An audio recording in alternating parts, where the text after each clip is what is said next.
Ladies and gentlemen, as traditional symbol of our heartfelt welcome, the danger will not present Kapur City. We kindly ask the distinguished guests to please stand and accept this ceremonial offering. The Kapur City performance represents a gesture of respect and sincere welcome. Through this tradition, we express openness, hospitality, and the beginning of meaningful connection between host and other guests.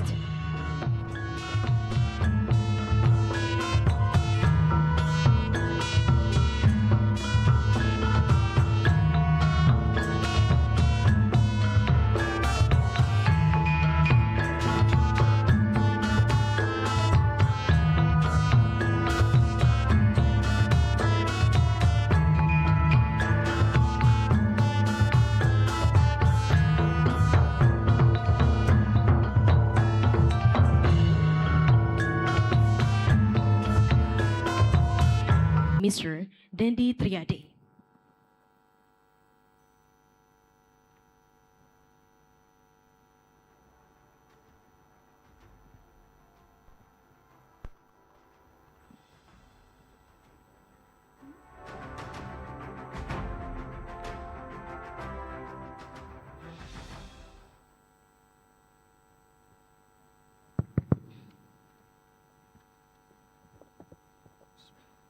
Assalamualaikum warahmatullahi wabarakatuh. Greeting of us to all, Honorable Acting Rector of Bina Dharma University, Professor Dr. Edi Surya Negara MCom, Mr. Mrs. Vice Rector, Resource Person, Director of Postgraduate Program, Deans of Faculty, Heads of Study Program, Lecture, and all participants, International Conference Information Technology, Engineering and Business Application, the Social Science and Economic. Allow me to here this morning before we begin the event. A'udzubillahiminasyaitonirrojim. Bismillahirrahmanirrahim. Alhamdulillahirabbil alamin. Wassalatu wassalamu ala asrofil anbiya wal mursalin wa ala alihi wa sahbihi azmain. Allahumma sholli ala Sayyidina Muhammad wa ala ali Sayyidina Muhammad. Ya Allah, the most wise Lord, we humbly ask you to bestow your blessing upon our activity today. May every piece of knowledge conveyed be beneficial, enhancing our insight, broadening our perspective, and bringing goodness to humanity and the advancement of science. Ya Allah, grant easy and influence to the speaker in delivering their vast knowledge. Grant also to all participants the ability to understand, absorb, and practice the knowledge gained in the best possible manner. Ya Allah, keep this event away from all upset and shortcomings. Unite our intention in a spirit of togetherness, cooperation, and mutual respect, so that these noble objects may be realized. Rabbana taqabbal minna innaka antas samiul alim.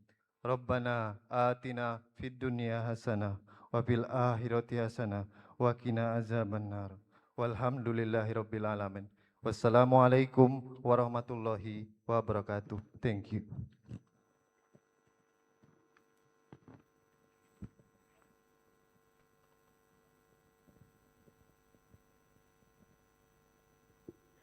Next, we would like to invite the Rector of Bina Dharma University, Professor Dr. Edi Suryanegara MCom, to deliver his welcoming remarks and officially open the 8th Iciba and 4th Soseic 2025.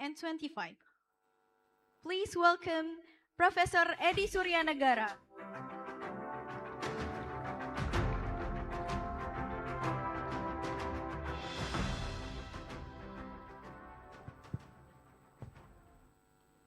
Assalamualaikum warahmatullahi wabarakatuh. It's a true pleasure and honor to see so many distinguished guests gathered today. We especially welcome and highly honored to our keynote speakers. The first, Professor Amirul Mukminin from Jambi University, and the second, the Honorable Professor Ainur Abdurajakova from SDU University, Kazakhstan. Thank you so much. And then here today by online with Dr. Kim Yong Min from University of Glasgow, Singapore. And the last one, Dr. Rahmat Hidayat Rohim from Kilu Institute of Technology, Jinan, Shandong, China. And then the Honorable Olaf Vice Rector, Dr. Isman Herdiansa, Vice Rector of Academic, Vice Rector of Cooperation International Program, Dr. Yanti Pasmawati, Vice Rector of Human Resource, Dr. Ria Andriani, and then the Dean here also, Dean of Science Technology, Dr. Tata Sutabri, Dean of Social Humanity, Dr. Nuzeb Almigo, and then also Director of Postgraduate Program and all of Head of Study Programs. And the last one is Director of Research and Community Development, Bapak Kumroni Makmuri. We offer our graduate for gathering today for the 8th Iciba and the 4th Soseic. A warm welcome to all. Our theme this year's Interdisciplinary Innovations for Sustainability and Inclusive Global Development is highly relevant, and it stresses and necessity of cross-disciplinary collaborations from science, technology, business, to social studies and economics to find tangible solutions for global challenges like sustainability, development, and inclusivity. We extend our deep gratitude to our eminent speakers, Professor Amirul Mukminin, Professor Ainur, for sharing their knowledge and expertise. We also thank all participants for their valuable researcher contribution. We hope this conference will be a veritable ground for exchange fresh idea and research finding, forming new collaborations network, and generating innovations with positive global impact.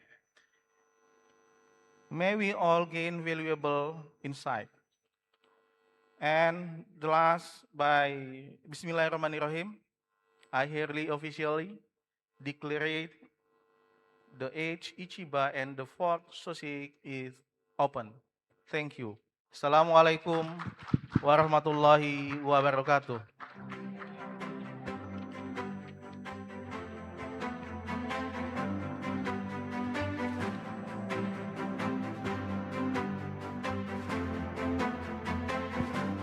Thank you for Professor Edi Suryadegara for the opening speech.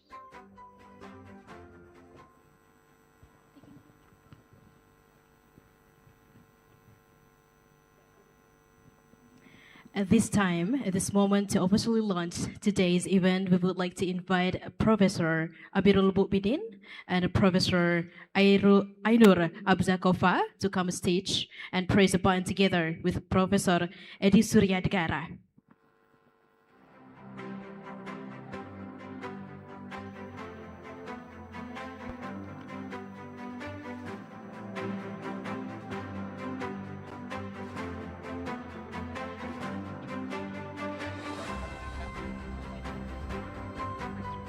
all of the vice rector and decan. Dean decan, we invite you on the stage right now.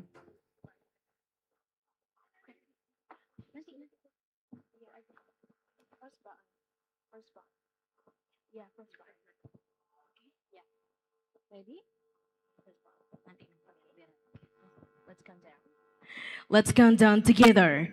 3, 2, 1. 5,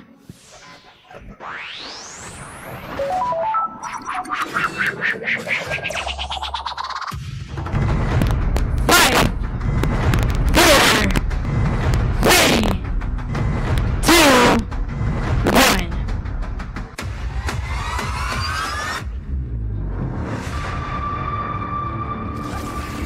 Please give an applause. Professor Eddie from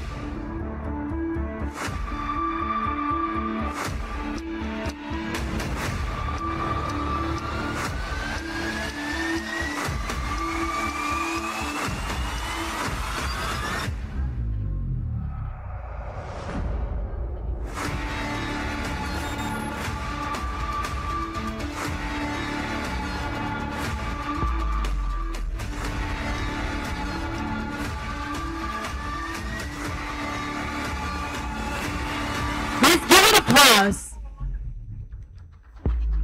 The 8th Iciba International Conference on Information Systems and Business Administration, the 4th Soseic Social Sciences, Education and Humanities International Conference 2025 officially open.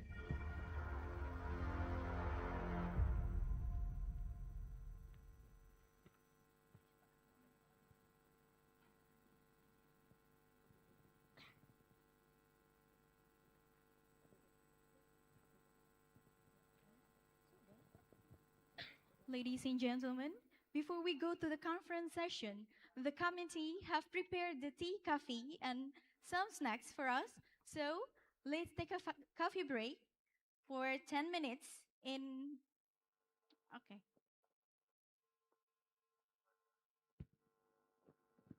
Please enjoy the coffee break.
Ladies and gentlemen, for those who have enjoyed the refreshment, we kindly invite you to return to the ballroom on the program will resume shortly. Thank you.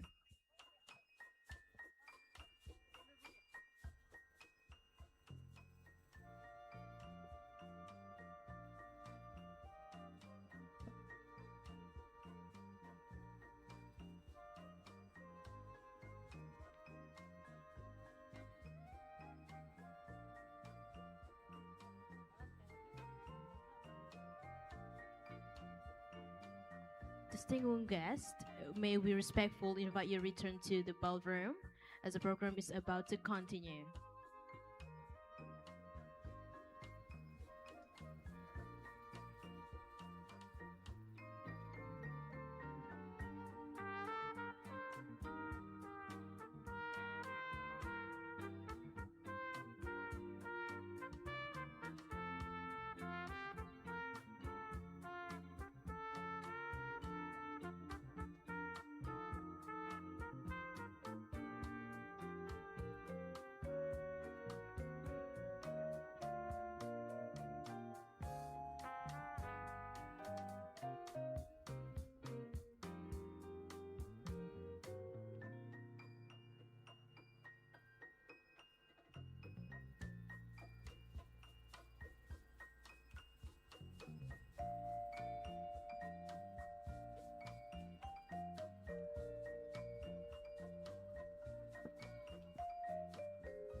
Distinguished guests, may we respectfully invite you return to ballroom as the program is about to continue.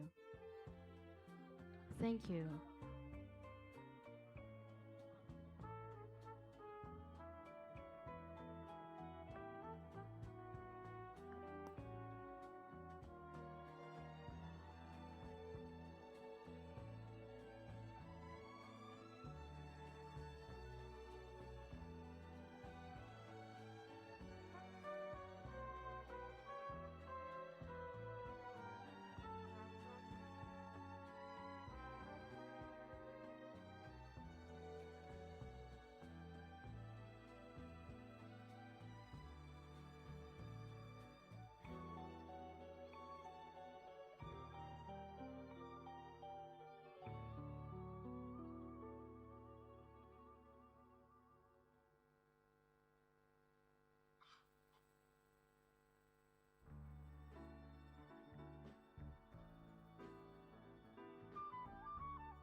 uh, maybe come up with AI startup ideas. We have that very ambitious aim to be like to build AI hub in Central Asia, based in Kazakhstan.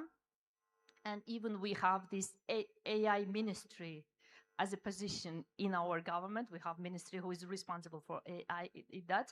And then the only thing we are now doing is raising awareness that AI is good or bad. It's not question.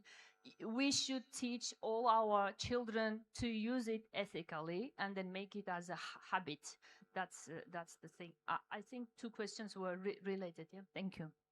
Well, thank you so much for the question, for the answer, Prof. Okay, related to the use of AI in higher education in university. So, in Indonesia, people always said that, especially for all professor, for all lectures, that we have to transform, we have to learn because our student right now, they know all about AI, kind of AI. They know a lot about AI, so everything could be fine by AI. They have no, but sometimes the lectures less of knowledge about the use of the AI itself. So how to make AI not as the uh, cheering way of the student to get a good score, but how, but as the way to make to develop their knowledge. Would you like to explain about that? Okay, so Mhm. also you mentioned that when teachers are behind students, yeah, that's also reality in our country, of course. And then we have this teacher training program, like country level, but then of course still like I don't know, instructors are, let's say, resistant for this AI, and then maybe they're, I don't know, busy with the workload. They're so not very, they are not easy to learn new let's say skills. But then it's a reality. They need to be well informed with that, and then also. Your question was about How to make the AI itself to develop as a tool. the student knowledge, Okay, not as the cheating way to get a good I score. So see. I see. I can answer all the question by AI Ah, okay, for okay.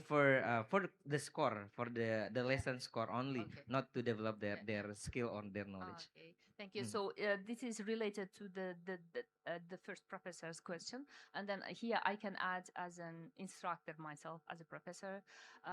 So it is also good for faculty, for instructors. They are now more creative, and then they do not give very simple tasks where AI can do perform, but then they use more complicated tasks where AI would not be able to replace the student knowledge. So that's how we are dealing with that. Okay, Thank you. so the point is give them the very complex instructions, right? Okay, thank you. Well, ladies and gentlemen, do you have any other question for yeah, one more question maybe for Prof. Ainur?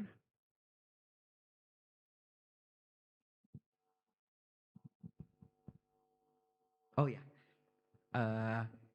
Yeah. The girl in the back side first. After that, you are. Okay. Thank you. Hello, Hello. Yeah. my question is how can AI be leveraged to promote inclusive and sustainable employment in Central Asian economy? Thank you. Okay, You- thank you. Okay. That's a very difficult question. Yeah, because what we are trying to achieve is that inclusivity, sustainability, and then you ask how AI can do it. So the answer maybe I will try to put it in simple way. We like for sure AI will not maybe at some point will not make things easier, but on the other side, if we just know how to get most of AI, it will serve our needs to achieving in those goals. Thank you. Well, thank you so much. Do our professor have answered your question? Yeah, sure that. Well, thank you. Would you mind to get one more question? So we have participant from Philippines. So we have a question from for Professor Ainur.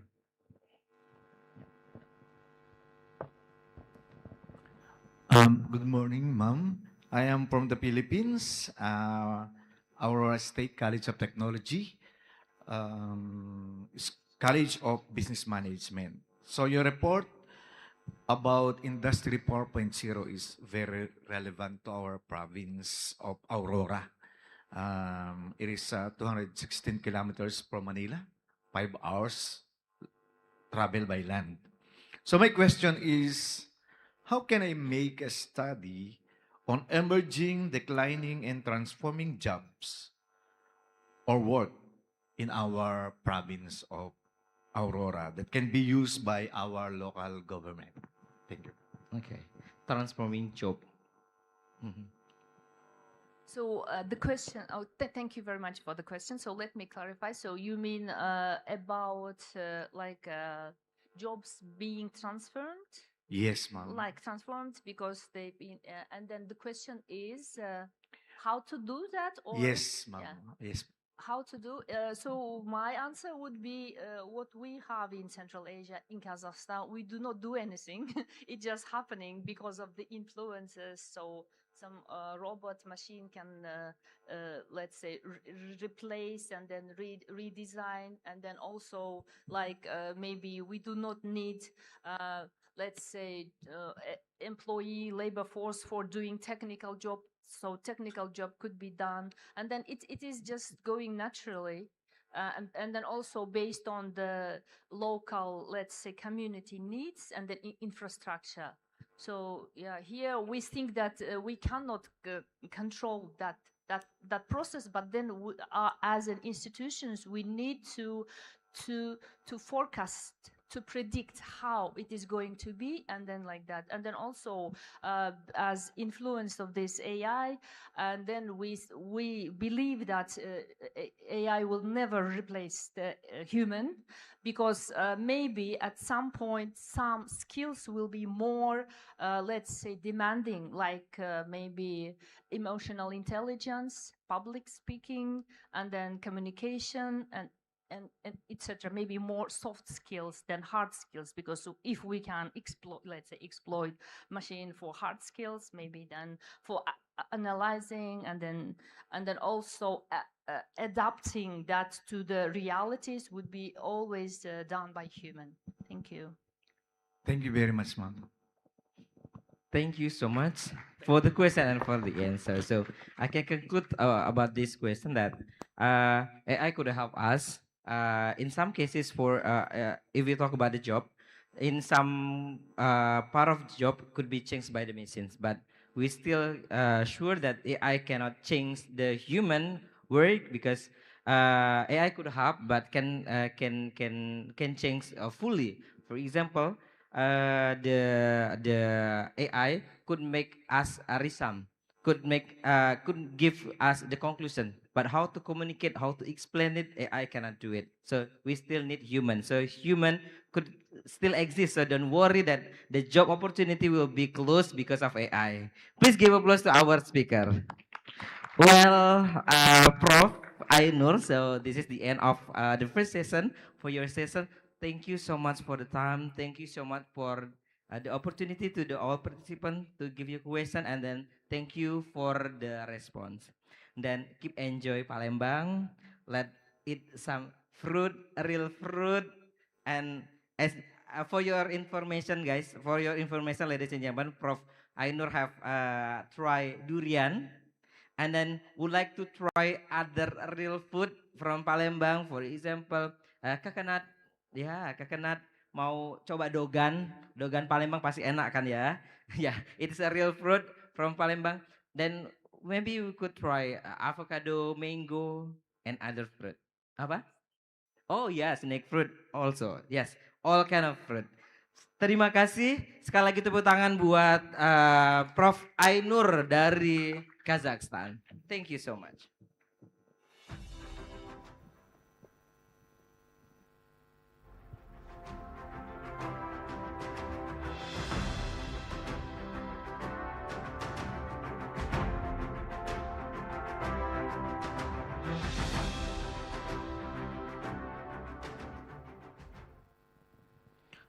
Well, ladies and gentlemen, let we go to the next session of our conference. So we get our second keynote speaker. He is Dr. Kim Yong Min, Assistant Professor, Civil Engineering, University of Glasgow, Singapore. Please show the Zoom. Hello, Mr. Kim Yong Min. Can you hear me? Oh, I'm so sorry. Your voice is not clear enough. Hello? Yeah. Hello. Okay. Oh, okay. Hello? Hello. Yeah, Good yeah. morning, It's clear right now. everyone. Can you listen to my voice clearly right there? Yes, yes, quite clear. I Oh, can okay. hear you Now we very go to clearly. your session, but before your session, I would like to introduce you to read some part of your profile. Yes, thank you Yeah. very much. Thank you.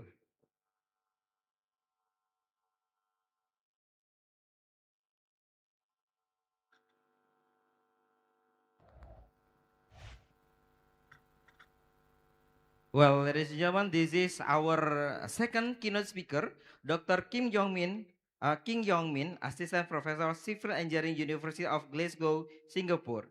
He is Assistant Professor School of Engineering, University of Glasgow, and then SITUOG Joint Degree Program, and then his professional preparations, Department of Civil and Environment Engineering, Yonsei University, Seoul, Korea, and then Department of Civil and Engineering of Engineering Geotechnical Engineering from UNSA to related soil match Yo sorry Yonei University Seoul Korea, and then his research interest is digital geotechnical engineering laboratory DGEL at University of Glasgow, and then sustainable urban development of solution with smart technologies, deep learning, high performance computing, and multidisciplinary couple analysis, and then many others of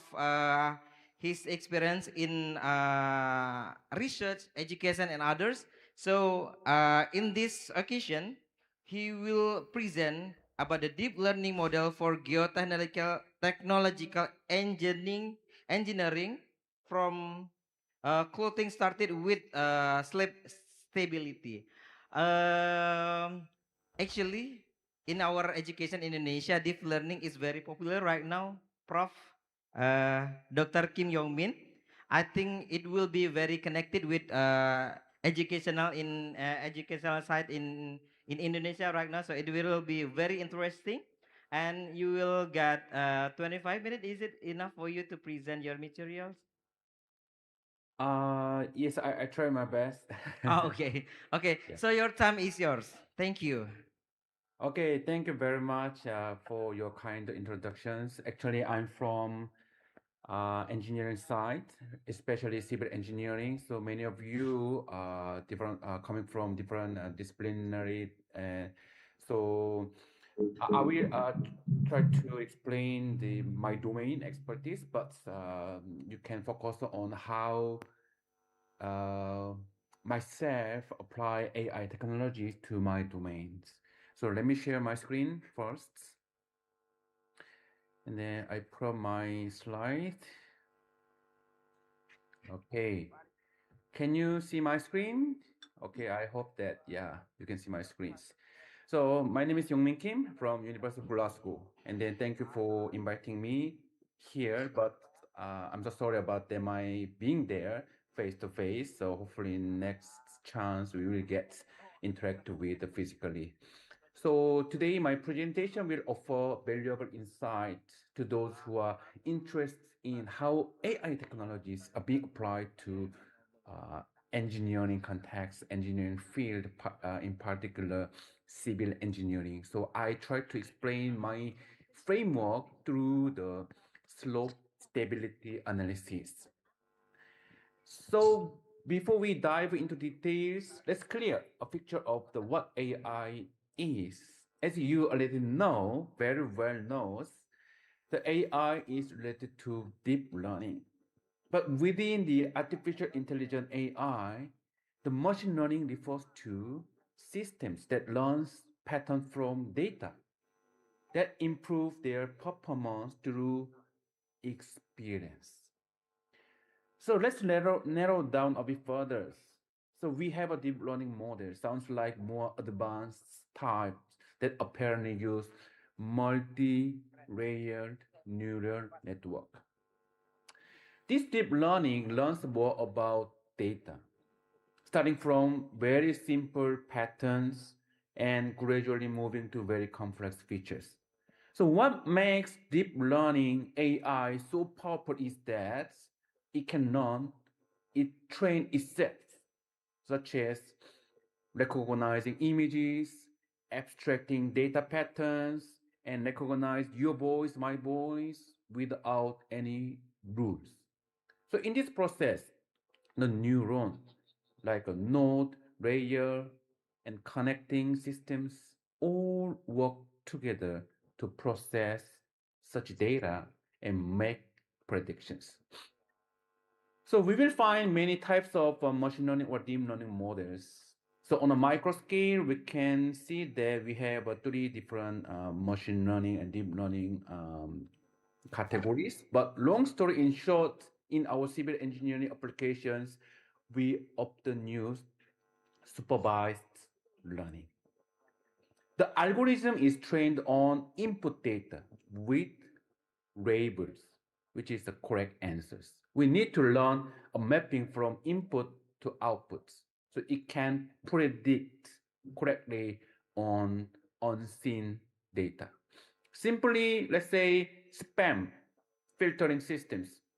The input is our email from coming from out there, and label is the which is the spam or is this is not spam. Based on these labels, our system predicts unseen data coming email. So as a civil engineers, what am I supposed to do? What we are supposed to do? Let's say just rely on tools like ChatGPT, or we start running the Python from scratch. Oh, headache, headache. And then becoming AI ready means learning some software such as finite element analysis or any other digital tools. The answer is none of these alone is sufficient. So our role is not to become a software operators or full-time programmers.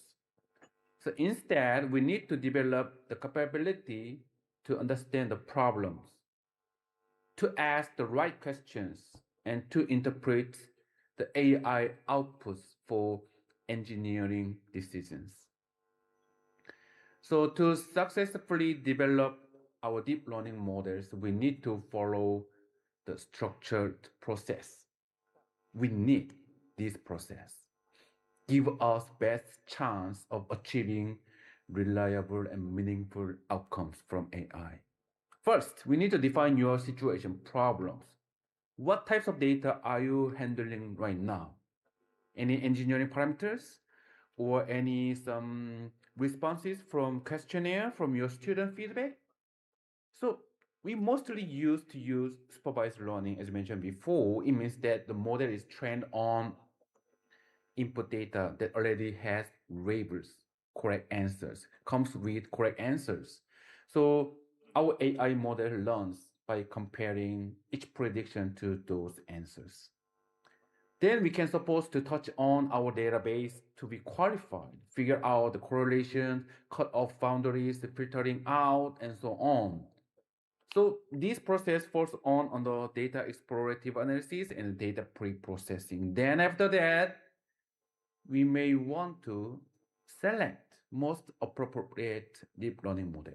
I don't say develop, I just said select, choose the most appropriate deep learning models, and then modify the model to fit that system into our problems.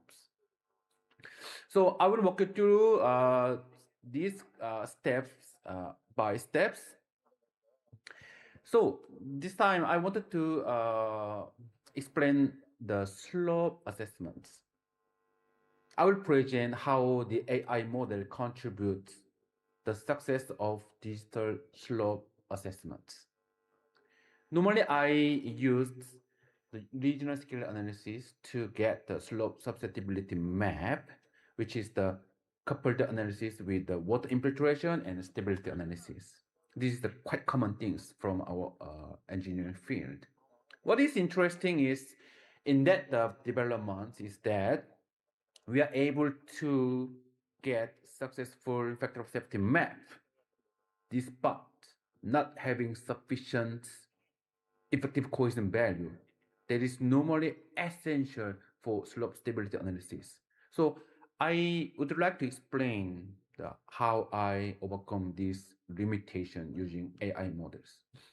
This is Singapore, and then this dot is the available data. But as you can see here and there, we have lack of data, exactly where slope assessment is needed. Even we have 23,000 borehole, but only 650 borehole contain shear strength parameters. This is very important parameters for us.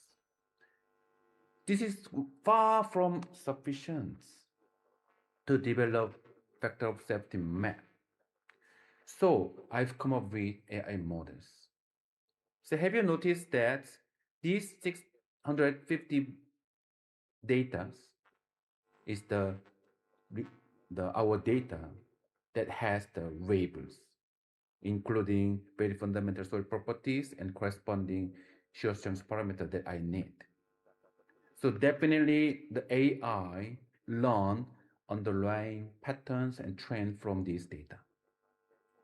So before we dealing with such low data, I want to tell you something that apparently the database from all around Singapore very often inconsistent and scattered. So data selection and pre-processing are very crucial for improving your AI models. So in order to have reliable data, or in order to have a reliable upper and low bound for our data set, we used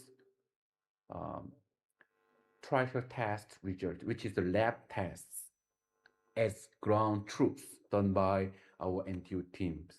I have many friends who are from Indonesia.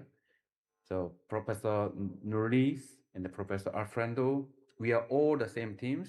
I utilize this database. And in addition, the multivariate regression analysis identifies certain strong correlations. So I choose the percent of fine fractions in the soils. So these parameters were selected the key criterion for data selections. So this entire process is known as exploratory data analysis, where we examine, refine, and validate the data before feeding it into our AI models. So now let's take a look at the raw data and then apply the upper and low bound filters to each data. So as a result, we are able to narrow down and extract the qualified data. In terms of the AI utilizations, the first priority is to have qualified data. So luckily in total, we obtained more than 600 qualified data points for the training our AI models. This is the artificial neural network architectures. Input layers, hidden layers, and output layers. And in the output layers, we predict effective cohesion that I want. And then in the input layer, we have only 4 nodes, which is the input parameters I designed. The result of fundamental laboratory tests. Why these properties? Simple. It is because they are easily obtained from our laboratory and borehole logs. Specific architecture, number of nodes, number of hidden layers was set empirically using hyperparameter tunings. This is very technical. Later on, we can discuss further. This is the simple example of label data set for ANN training. The yellow one is our 4 different input parameters. Green one is the corresponding effective cohesion values. This data set can be used in the training of our ANN. And then we calculate initial predictions and then compare with our ground truth value. Definitely they have errors. That errors sent to out to backwards to adjust each node's weight. Iteratively predict again, send back again, iterates. Then finally we will find optimized weights for specific our ANN models. Now we can say that our deep learning models is developed and this model is ready for predictions. So what we can do, simply prepare your inputs from the certain area, then dump into ANN models and then let ANN predict. This is the predicted effective cohesions for the area. This is the validation of my predicted effective cohesions. Of course, I set aside a certain portion of data to validate. And then finally, we will successfully get the factor of safety map. I won't stop here. Let's take it a step further. This hazard map I just developed can be used as an input for another AI models, which is a completely different approach from what I have just discussed. Why? I learned this map and then I want to predict this area. So, what we are going to use convolutional neural network. Let's Google first what the CNN is, which is the type of deep learning model, or kind of deep learning model that specialize in processing the data with a grid-like structures. Okay, explain a bit further. This is the RGB consisting of 3 channels, green, red, blue. It works by analyzing these pixel intensities across the multi-layers. Now, I want to borrow these principles, but instead of RGB images, we use geospatial layers, kind of soil properties, and the DEM and rainfall data and land use, and so on. So this model learns to recognize each pixel spatial patterns and correlation across these inputs.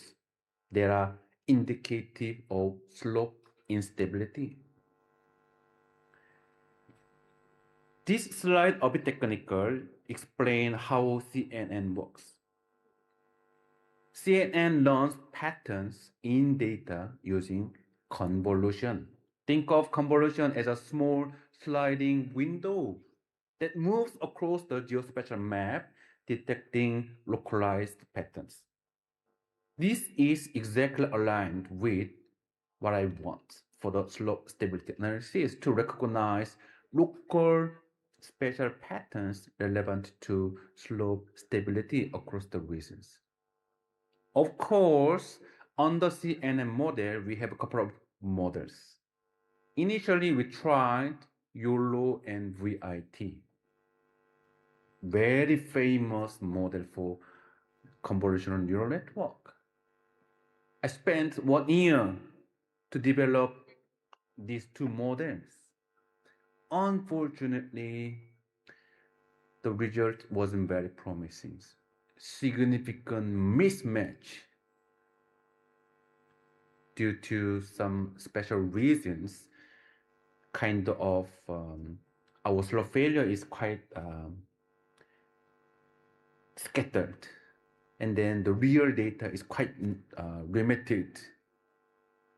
So these early findings led us to rethink our strategy, moving beyond certain object detections to something that can better handle pixel level details. Finally, we have come to a specific models, UNet models.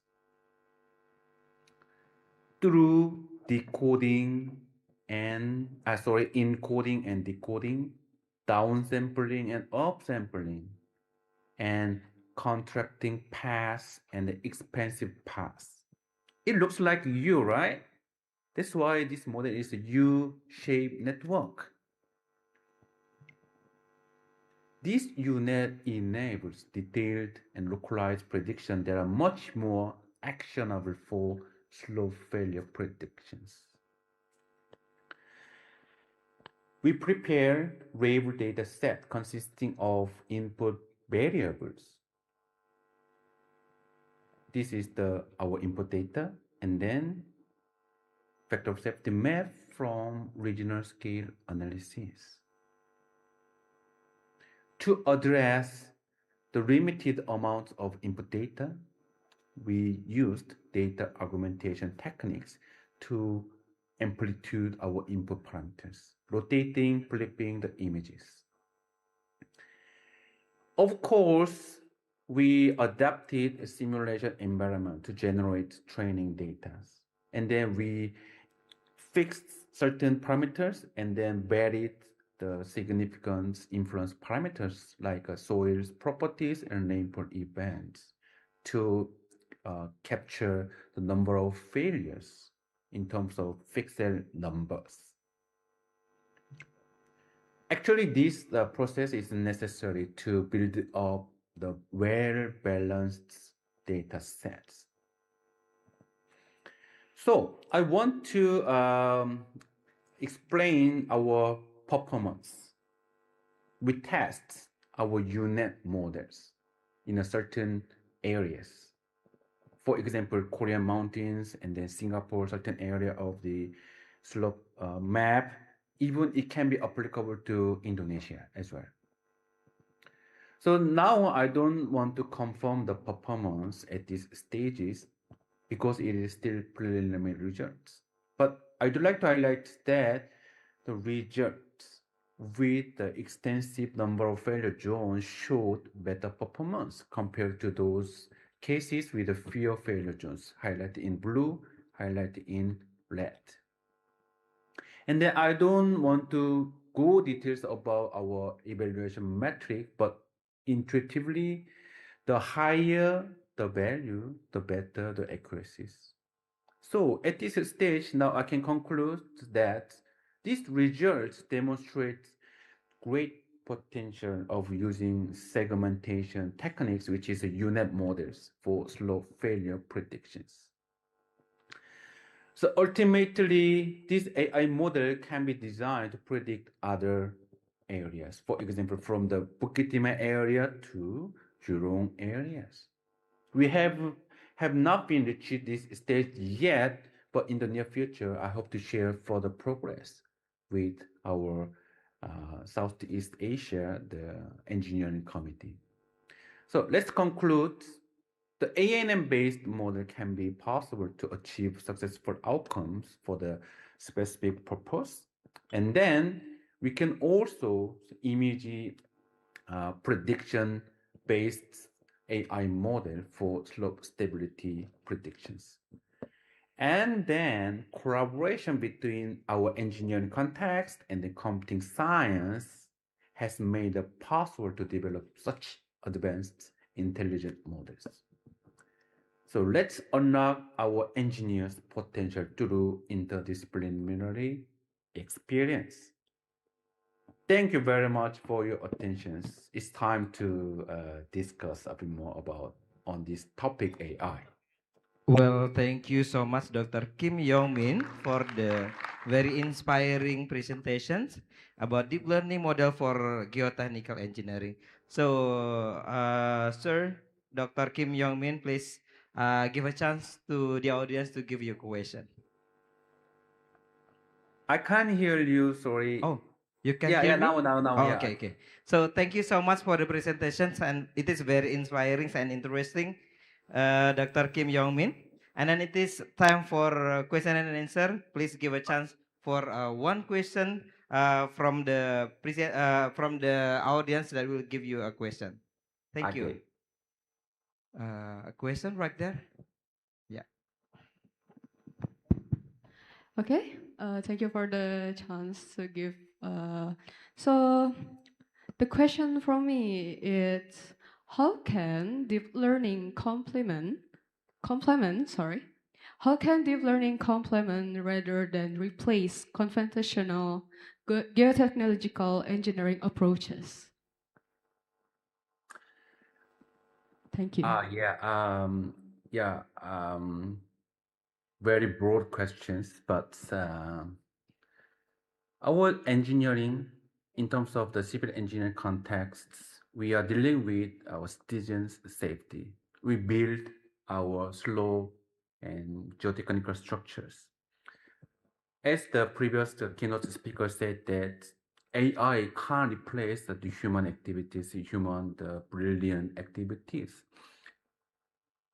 At this point, cannot compensate everything, but we can have the backup plan or some way to validate our design and the predictions by using AI predictions.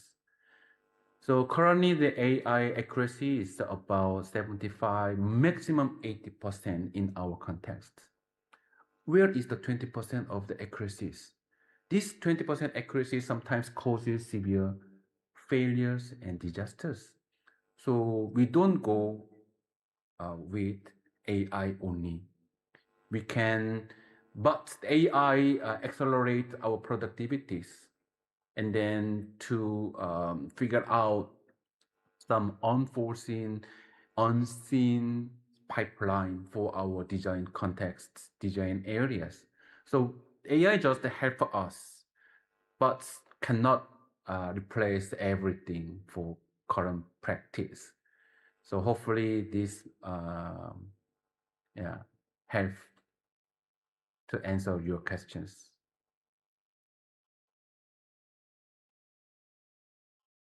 Well, thank you so much for the answer.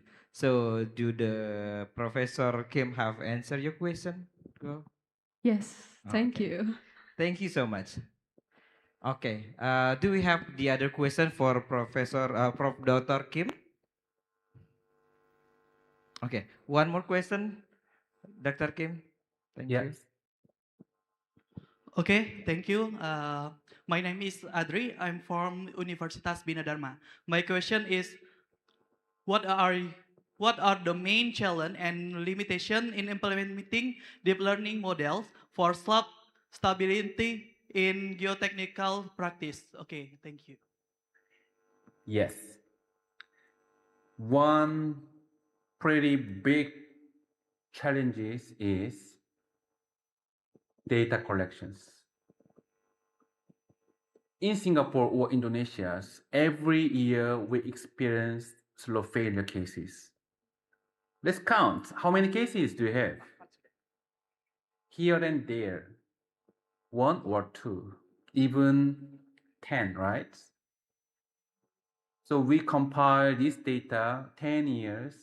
It means that we have around 100 and 200 failure cases. But in terms of the deep learning, developed from the biomedical engineering and then some the natural language areas, the number of the data is quite low compared to the deep learning model application field. That's why we need to come up with overcome such limitation of data collections. So that's why my research adapted numerical simulation to produce more failure cases on top of the real failure cases. So when you're dealing with the deep learning models, so you have to have qualified data, not so small, not so much. I mean, as much as you can. So this is the current research issue I faced.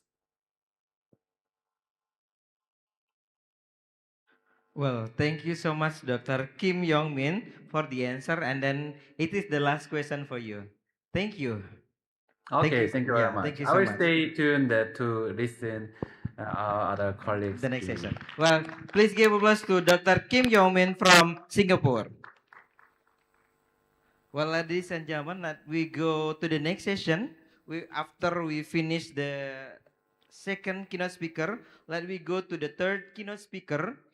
He is Associate Professor Rahmat Hidayat Rohim, PhD from China.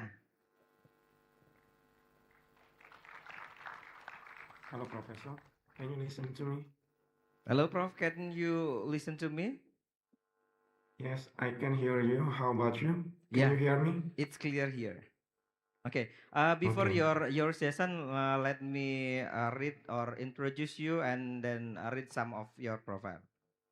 Thank you. Okay. Thank you.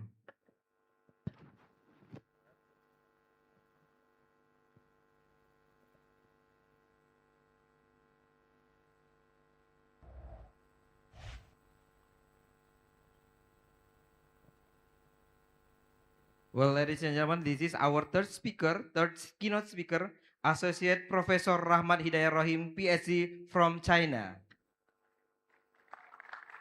Thank you. Now he is currently as a present lecturer at Kilu Institute of Technology, Jianan, Shandong, China. And then actually he is from Indonesia, from Palembang, because he was graduated from Sriwijaya University at 14 at Physical Education and Sport Coaching, Sriwijaya University. And then his master was in Physical Education and Sport Coaching, Surabaya State University, Indonesia. And then his PhD was in PhD Physical Education and Sport Coaching, Wuhan Sport University. Give applause to our speaker, Associate Professor Rahmat Hidayat Rohim, PhD. And then his research focusing on his research interests includes in strength and condition, healthy aging, and biomechanic. And then he was presenting his study in some of conference.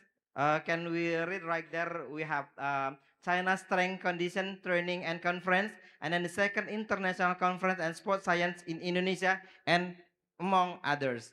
And then please welcome, this is our third keynote speaker, Associate Professor Rahmat Hidayat Rohim, PhD.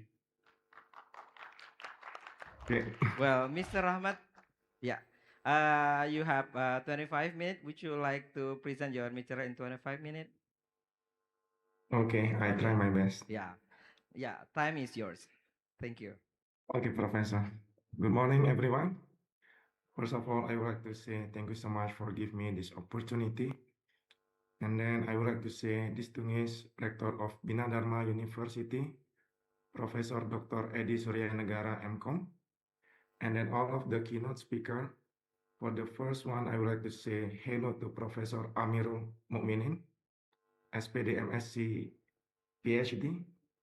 And then I would like to say hello also for Professor Dr. Ainur Abdrazakova from Kazakhstan. Hello, Professor. And then the last one, I would like to say hello also for Dr. Kim Yong Min from University of Glasgow, Singapore. All of you today is present very good, very well. It's inspired me. Thank you so much. And then it is a great honor to be here at the International Conference on Information Technology, Engineering and Business Applications, Social Science and Economic International Conference. The theme of this conference reminds us of the importance of interdisciplinary approach where technology, science, and practical application come together to create meaningful impact. Today, I'm excited to share my research on comparative biomechanical analysis of futsal shooting technique using 2D video-based motion analysis, trained athlete versus novice player. Now I would like to share my PPT.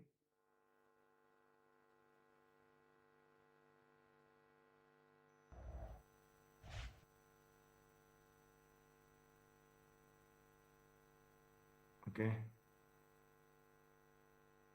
My study investigate how technology can provide detailed insight into athletic performance, helping coach, trainers, and player enhance skill efficiently. By combined biomechanic and video-based analysis, we can better understand the subtle difference between trained and novice athlete, ultimately improve training strategies and performance outcomes. Today, I will guide you to 5 parts of my presentations. First, we will start with the introduction and background of the study. Next, I will explain the research design and methodology. Then we will move to data collection and implementations. After that, I will show the data analysis and key result. Finally, we will discuss the conclusion and practical implication of the research. The first is research background. In the research background and research gap, futsal is a high-intensity, small-side sport with a fast tempo and limited playing space, making shooting one of the most decisive actions in a match. Successful shooting requires not only precision and power, but also refined biomechanical coordinations under time and spatial constraint. While study in football show the experienced player exhibit better joint sequencings, segmental velocity, and force applications, this finding cannot be directly applied to futsal due to differences in ball characteristic, playing area, and preparation time. Research on futsal shooting remains limited, especially in comparing skill level, with most studies focusing on elite players and outcome measures like ball speed or accuracy rather than underlying kinematic and kinematic mechanism. This study addressed this gap by comparing shooting technique between trained athlete and novice demands of futsal and provide insight into how skill and experience shape motor patterns, offering practical guidance for coaching and performance enhancement. For the next is the study purpose and novelty. This slide explains the focus and contribution of our research regarding the biomechanical analysis of futsal shooting techniques. First, the aim of this study to compare the biomechanical characteristic of futsal between trained athlete and novice players. Second, futsal shooting has its own distinctive biomechanical features, such as shorter leg swings, a closer support foot position, and stiffer ankle upon ball contact. These characteristics are influenced by space constraints and the size of the ball. The third, kinematic variables such as joint angles and segment velocities, as well as kinetic variables include applied force and foot-ground interactions, are analyzed using high-speed motion capture technology and biomechanical modeling. The fourth, in terms of novelty, this study identifies the specific biomechanical demands of futsal that differ from soccer. It also provides a direct comparison across skill level, thereby filling an important gap in futsal biomechanical research. Finally, the finding of this study offer theoretical contribution of the field of sport biomechanics, VL, as practical implication for training, coach, and athlete development. And the second part is research design and data collections. For the research design, let me talk you through the research process illustrated here. We have 6 main stages. I divide into 2 slides. The first slide, there are 3 stages. The first stage is method. This is where they determine the research design, procedure, and instrument we will use to collect data. And the second stage, participants. In this stage, we focus on the sample selections, characteristic of the participants, and how they are required for the study. And the third, data analysis.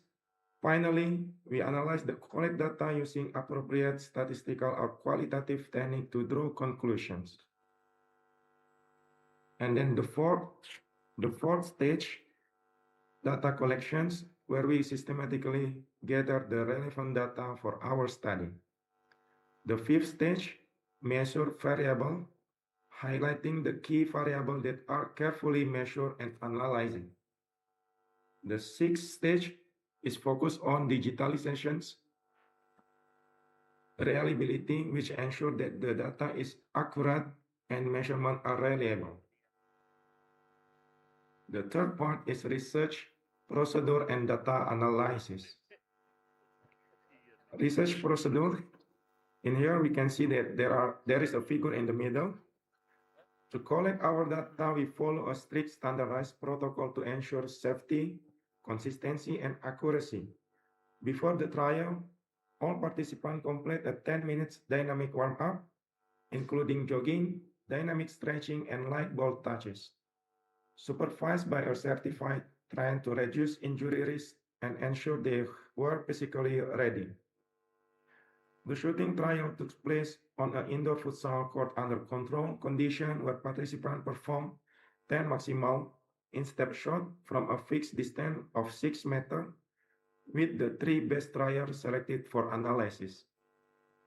Clear instructions were given to perform each shot with maximum effort and natural technique without defensive pressure.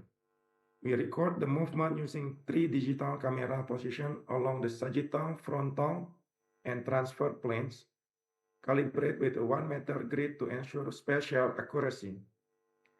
The field software convert this record into real-world measurement, tracking kinematic variables like knee and elbow angle, torso inclination, foot displacement, segmental angular velocities, and ball speed. All data were verified for consistency before analysis. This rigorous setup allows us to make a precise, controlled comparison of biomechanical performance between trained futsal athlete and novice. Highlight the movement difference related to skill levels. In here, we can see the position of the camera to analyze the movement. For the next step is the data analysis. For the data analysis, the average of 3 trials per participant was used and descriptive statistics, mean, standard deviations, were calculated for each variable in both trained and novice group. Data normally was assessed using the Shapiro-Wilks test, followed by independent sample t-test for normally distributed variable and Mann-Whitney U-test for non-normal distributions. Effect size were calculated consistently Cohen's D for parametric comparisons and rank-based real correlation for non-parametric comparisons. Intra-rater and inter-rater reliability were evaluated using the ICC. All exceed 0.85 indicate excellent reliability. All analyses were performed using IBM SPSS statistic version 26, and multiple regression analyses were conducted to examine the predictive relationship between key variables. Section 4 is research result. For the research result, 4.1 anthropometric and physical performance results. The comparison of anthropometric characteristic and physical performance variable between trained athlete and novice players reveal several significant differences. While both groups were similar in age and general body compositions, including height, weight, and BMI, trained athletes consistently outperform novice across key physical domains. In agility tests, athletes complete tasks more than 7% faster, reflecting superior neuromuscular coordination and reaction speed. Their explosive power was also markedly higher with vertical jump, height approximately 28% greater, demonstrate enhanced lower limb strength and fast twist muscle activations. Essential for effective futsal shooting mechanics, upper body endurance measured by push-up was strongly 35% higher among athletes, indicate better stability during dynamic movement, while core muscular endurance assessed through sit-up was nearly 30% superior. highlight the critical role of strength balance and rotational force transfer. For the flexibility, as evaluated by the sit and reach test, was moderate better in athlete, suggesting a more adaptable musculoskeletal profile, conducive to injury prevention and fluid joint movement during high-speed actions. Altogether, this finding emphasized the comprehensive physical conditioning and motor efficiency advantages of trained athletes, which likely underpin the superior biomechanical executions observed in their shooting technique as further detailed in table. For the next results, it's joint angle and peak ball velocity. When we look at the difference between trained athlete and novice players, a clear pattern of skill and efficiency emerged. Trained athletes demonstrate more effective joint movement, their knee and optimal during the backswing and foot placement. Their elbows are positioned for better control, and their torso align support stronger and more coordination motions. This refined movement allow them to generate higher angular velocity at the knee, hip, and torso, which directly translate into faster ball speeds. In essence, two combination precise technique and explosive power give trained athletes a clear advantage of novice players. Highlight how trained experience shape both movement, quality, and performance outcome. And here we can see the figure. The figure A is the trained athlete and the figure B is the novice players. For the first figure is right knee flexions. Knee angles during backswing right knee flexion and a slight inverse relationship with ball speed, with trained athletes showing higher and more consistent angle. In here we can see that 93.1 degree and standard deviation 4.7 degree than novice. At foot placement, left knee flexion affect group differently trained athlete. For the left knee flexion, for the trained athlete, 143 degree standard deviation is 5.3 degree. Show a moderate negative trend. And then for the novice players, 132 degrees. For the standard deviations, 6.4 degree, exhibit a positive trend, suggests greater flexion may aid untrained players. For the elbow flexions or elbow angle, right elbow flexion had minimal correlation in trained athletes, 26.7 degrees, standard deviation is 5.5 degree, but a slight positive trend in novice, 19.4 degree, and standard deviation is 6.7 degrees. For left elbow, flexion show big positive trend stronger in novice, 52.3 degrees, and then 7.8 for the trained athletes. For the next scatter plot, is elbow flexions, and then the last one is torso inclinations. Positive correlate with ball speed in both group, with trained athlete display greater inclinations, 83.9 degree for the standard deviation, 3.9 degree versus 76.5 degree, and standard deviations 5.6 degree. And then segmental angular velocities at the knee, hip, and torso were significantly higher in trained athletes, reflect more coordinated rotational force transfer.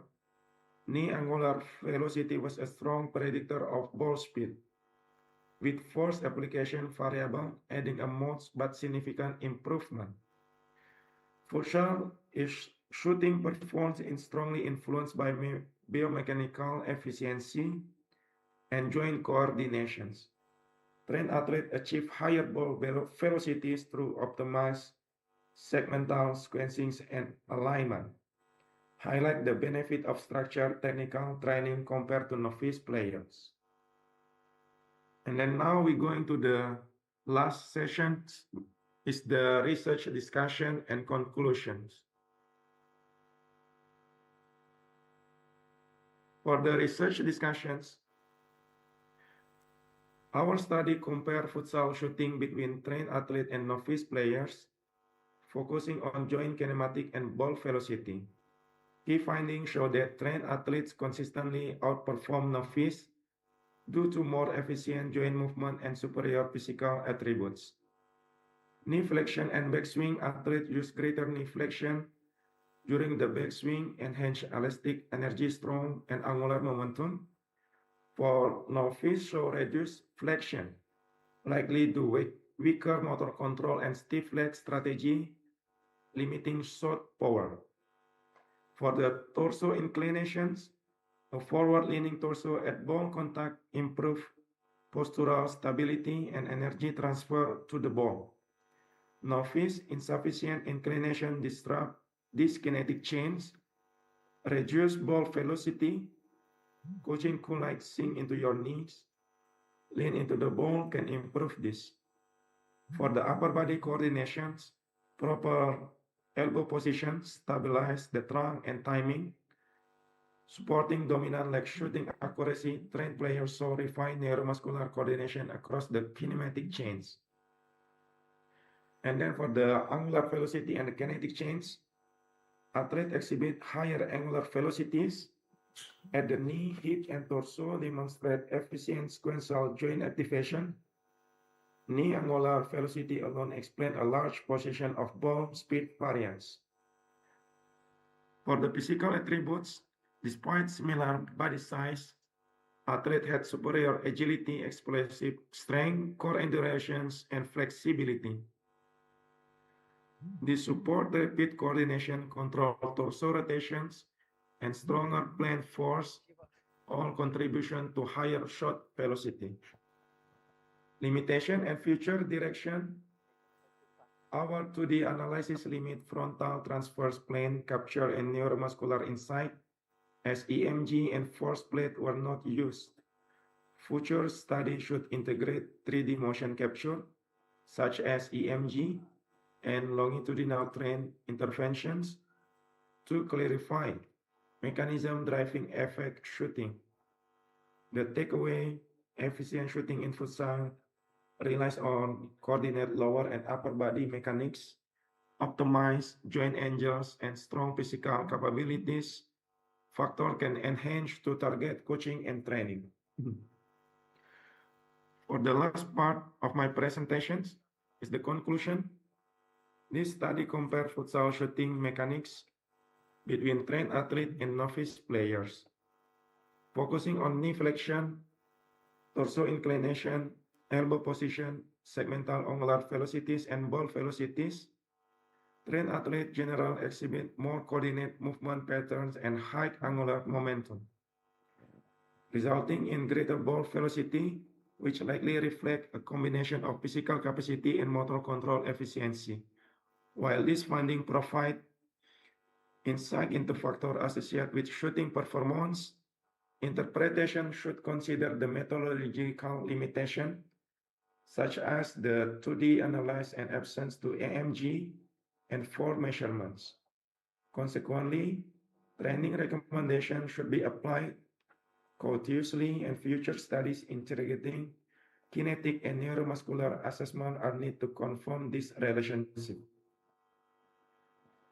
I sincerely hope this study contribute to the growing body of knowledge in the sport biomechanics, sport science, sport and technology, and encourage further interdisciplinary research that bridge technology analytics.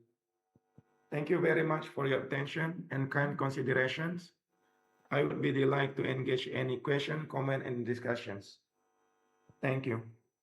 Well, thank you so much, Professor Rahmat Hidayat Rahim, PhD, for presenting your study. Well, Prof, please give a chance to the audience to give you questions, to do discussions. Okay, Professor. Well, thank you. So, okay, we have one question right there. Would you like to get a microphone?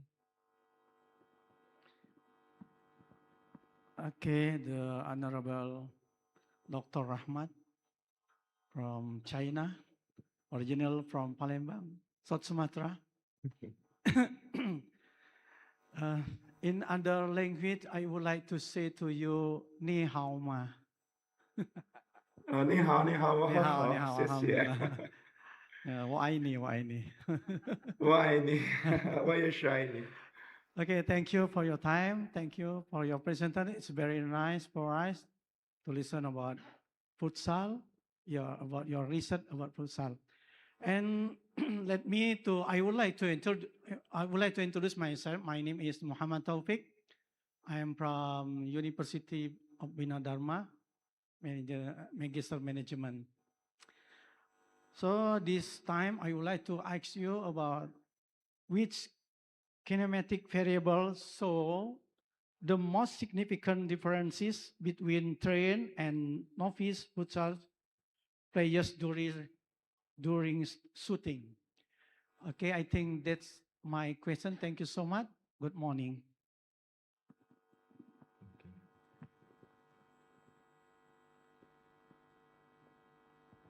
Well, would you like to respond directly, or you wanna get the other question first?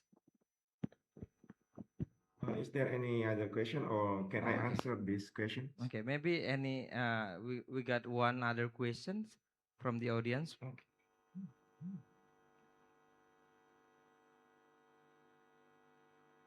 Okay, we still have no other question, sir. Maybe it is better for you to respond the question. Thank you. Okay, and then now I would like to say thank you so much for the question by Mr. Taufik, if I'm not wrong the names. And then I would like to say also in China, 谢谢你的问题啊，这个非常感谢啊，我觉得你的中文也非常非常好，希望有机会我来你们的学校，我们可以见面交流交流。Okay, Professor, thank you for the question. If I'm not wrong, for the question is which kind of the key finding for the difference mechanics between trained athletes and then novice players. For the part of my research, I find that for the knee flexion and backswings is the important things for the improved kinematical movement and then the result for the ball velocity. As my research find, athletes use greater knee flexion during the backswing, enhance elastic energy storage and angular momentum. But for the novice player, when they show the reduced flexion, likely due to weaker motor control, it will be affect the ball velocity. And then for the optimize the athlete players is the general exhibit more coordinated movement pattern and high angular momentum, result in greater ball velocity, which like reflect a combination of physical capacity and motor control. This is the main result I find in my research. I think that's all for Mr. Taufik. Thank you so much for the questions. Well, thank you so much for the answer, Professor Rahmat Hidayat Rahim, PhD. Please give applause to our third keynote speaker. Gongsi Fachoy, Gongsi Fachoy. I just have, I just know that one word only actually in China. so only Gongsi Fachoy for me. Well, thank you so much, Associate Professor Rahmat Hidayat Rahim, PhD, for the time and then for the education that you have shared to us related to your study. So it is the end of your session. Thank you so much. Thank you, Professor. Bye-bye. Well, ladies and gentlemen, that's all for our third session of our third keynote speaker. So let we go forward to the fourth keynote speaker of our plenary session. Please welcome Professor Amirul Mukminin, SPD, MSc Education, PhD.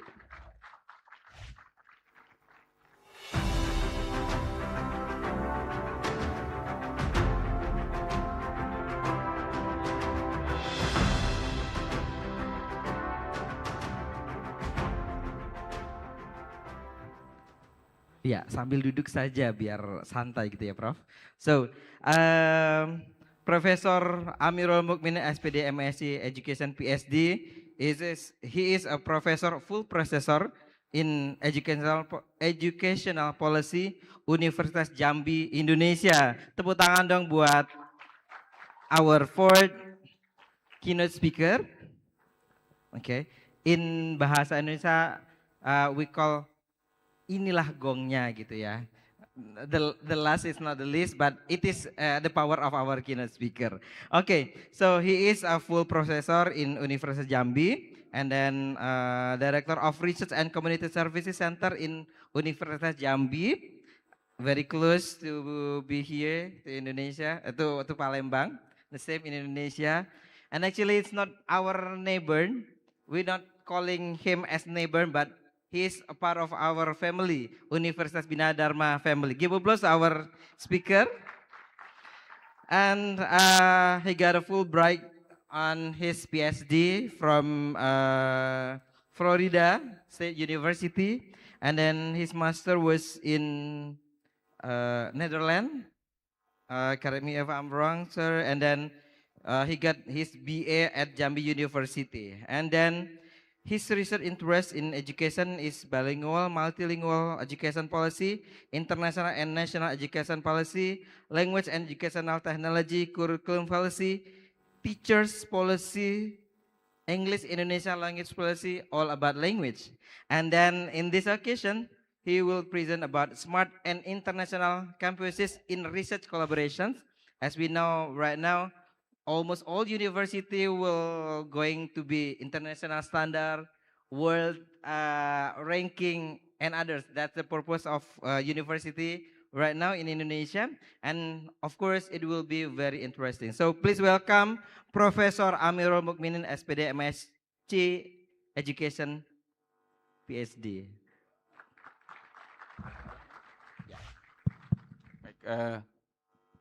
Good. I think it is still morning.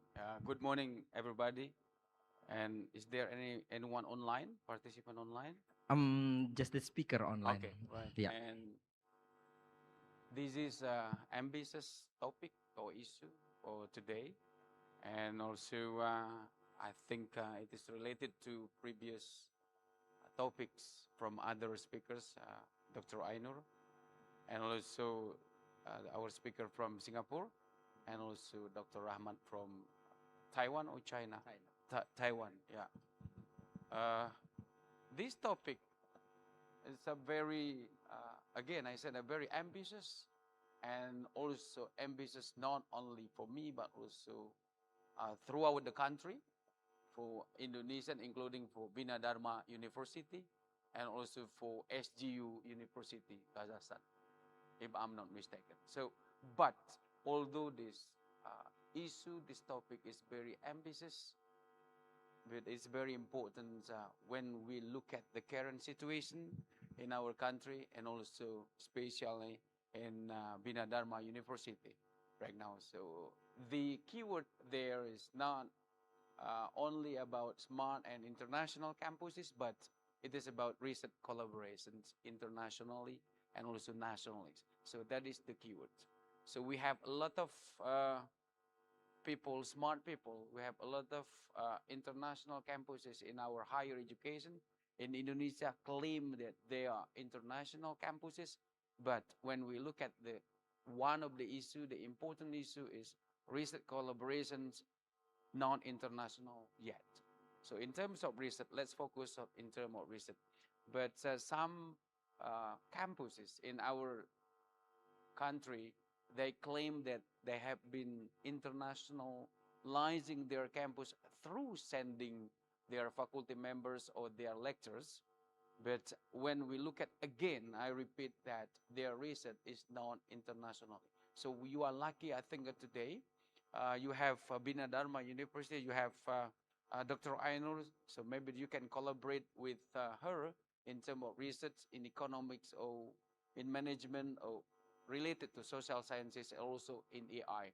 I think from her presentation, she's very interested doing research, and you can collaborate in AI. So this is one of the issues that may be related to what I'm going to talk today. And the other issue is about the challenges also and opportunities, and related to my expertise, that is policy innovation. So what we can do, what Bina Dharma University can do, and what all of you can do to follow up what we are doing right now in this international conference. Okay, I think next slide. Okay, why smart and international campuses, and also in terms of research collaboration, why do we need it? So here, for example, this kind of conference is one of the goals, one of the missions is to internationalize actually Bina Dharma University. What does it mean Bina Dharma University or Universitas Bina, including the students, faculty members, and also administration staff, including you. I think so. You should be internationalized.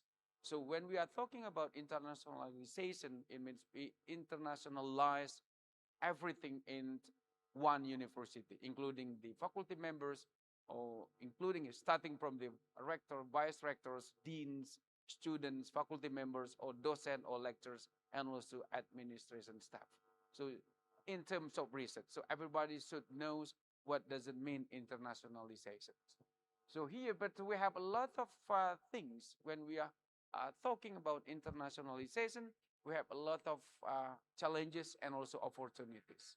So I will focus on research collaboration, as right now many universities, not only in Indonesia, but also outside Indonesia, want to collaborate with Indonesian higher education institution. But some of them, have some handicaps or problem or barriers or challenges. One of the barriers or one of the challenges is language. That is one of the challenges. So some of you can speak English, some of you cannot. But some foreigners right now, including Dr. Ainul, try to speak Indonesian, I think, or just pretend to be able to speak Indonesian.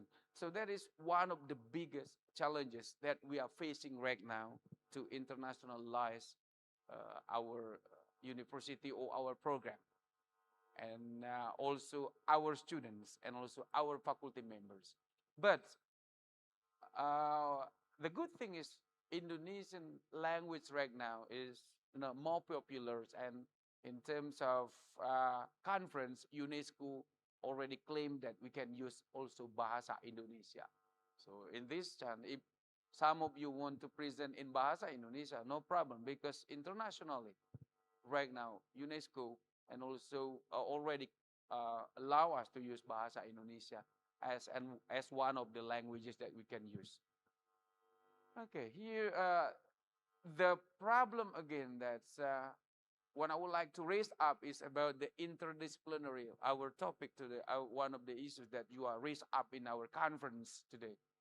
So right now you cannot focus only or to work only in terms of research collaboration, only focus on your own field of study, but you need to collaborate interdisciplinary. You need to collaborate with other people. For example, computer science. You need to collaborate with economic person like Dr. Ainur. Oh, Professor Eddie, you need to collaborate with Dr. Ferry in terms of language. So you need to collaborate not only in terms of your own field of study, but with other field of studies. That's what you should do. That's the first thing. So, but the difficulties, the challenges is that one of the challenges is that this, but how to find someone who can collaborate with you. So, for example, all of the invited speakers today or keynote speakers today, you can collaborate. For example, you have right now Dr. Ainur here, so you can start collaborating not only on the paper, but you need to do to follow it up. So it is normal in maybe non. Yeah, we have someone from the Philippines. That is from Ascot University. I'm sorry, I forgot you. So this is also a good chance. And your major is in Management. Management. No, tourism. Is it something like that? Yeah. Hospitality. And I think we are here, we can collaborate. So this is a good chance for you. I mean, is to open your mind. I mean, it's not only finish, come to the conference and it's done. Everything after finish, after presentation is done. So actually, it's my habit is that every conference I always come or attend the presentation, the participant or the presenter's presentation, and to look at what we can do. So, but the habits or the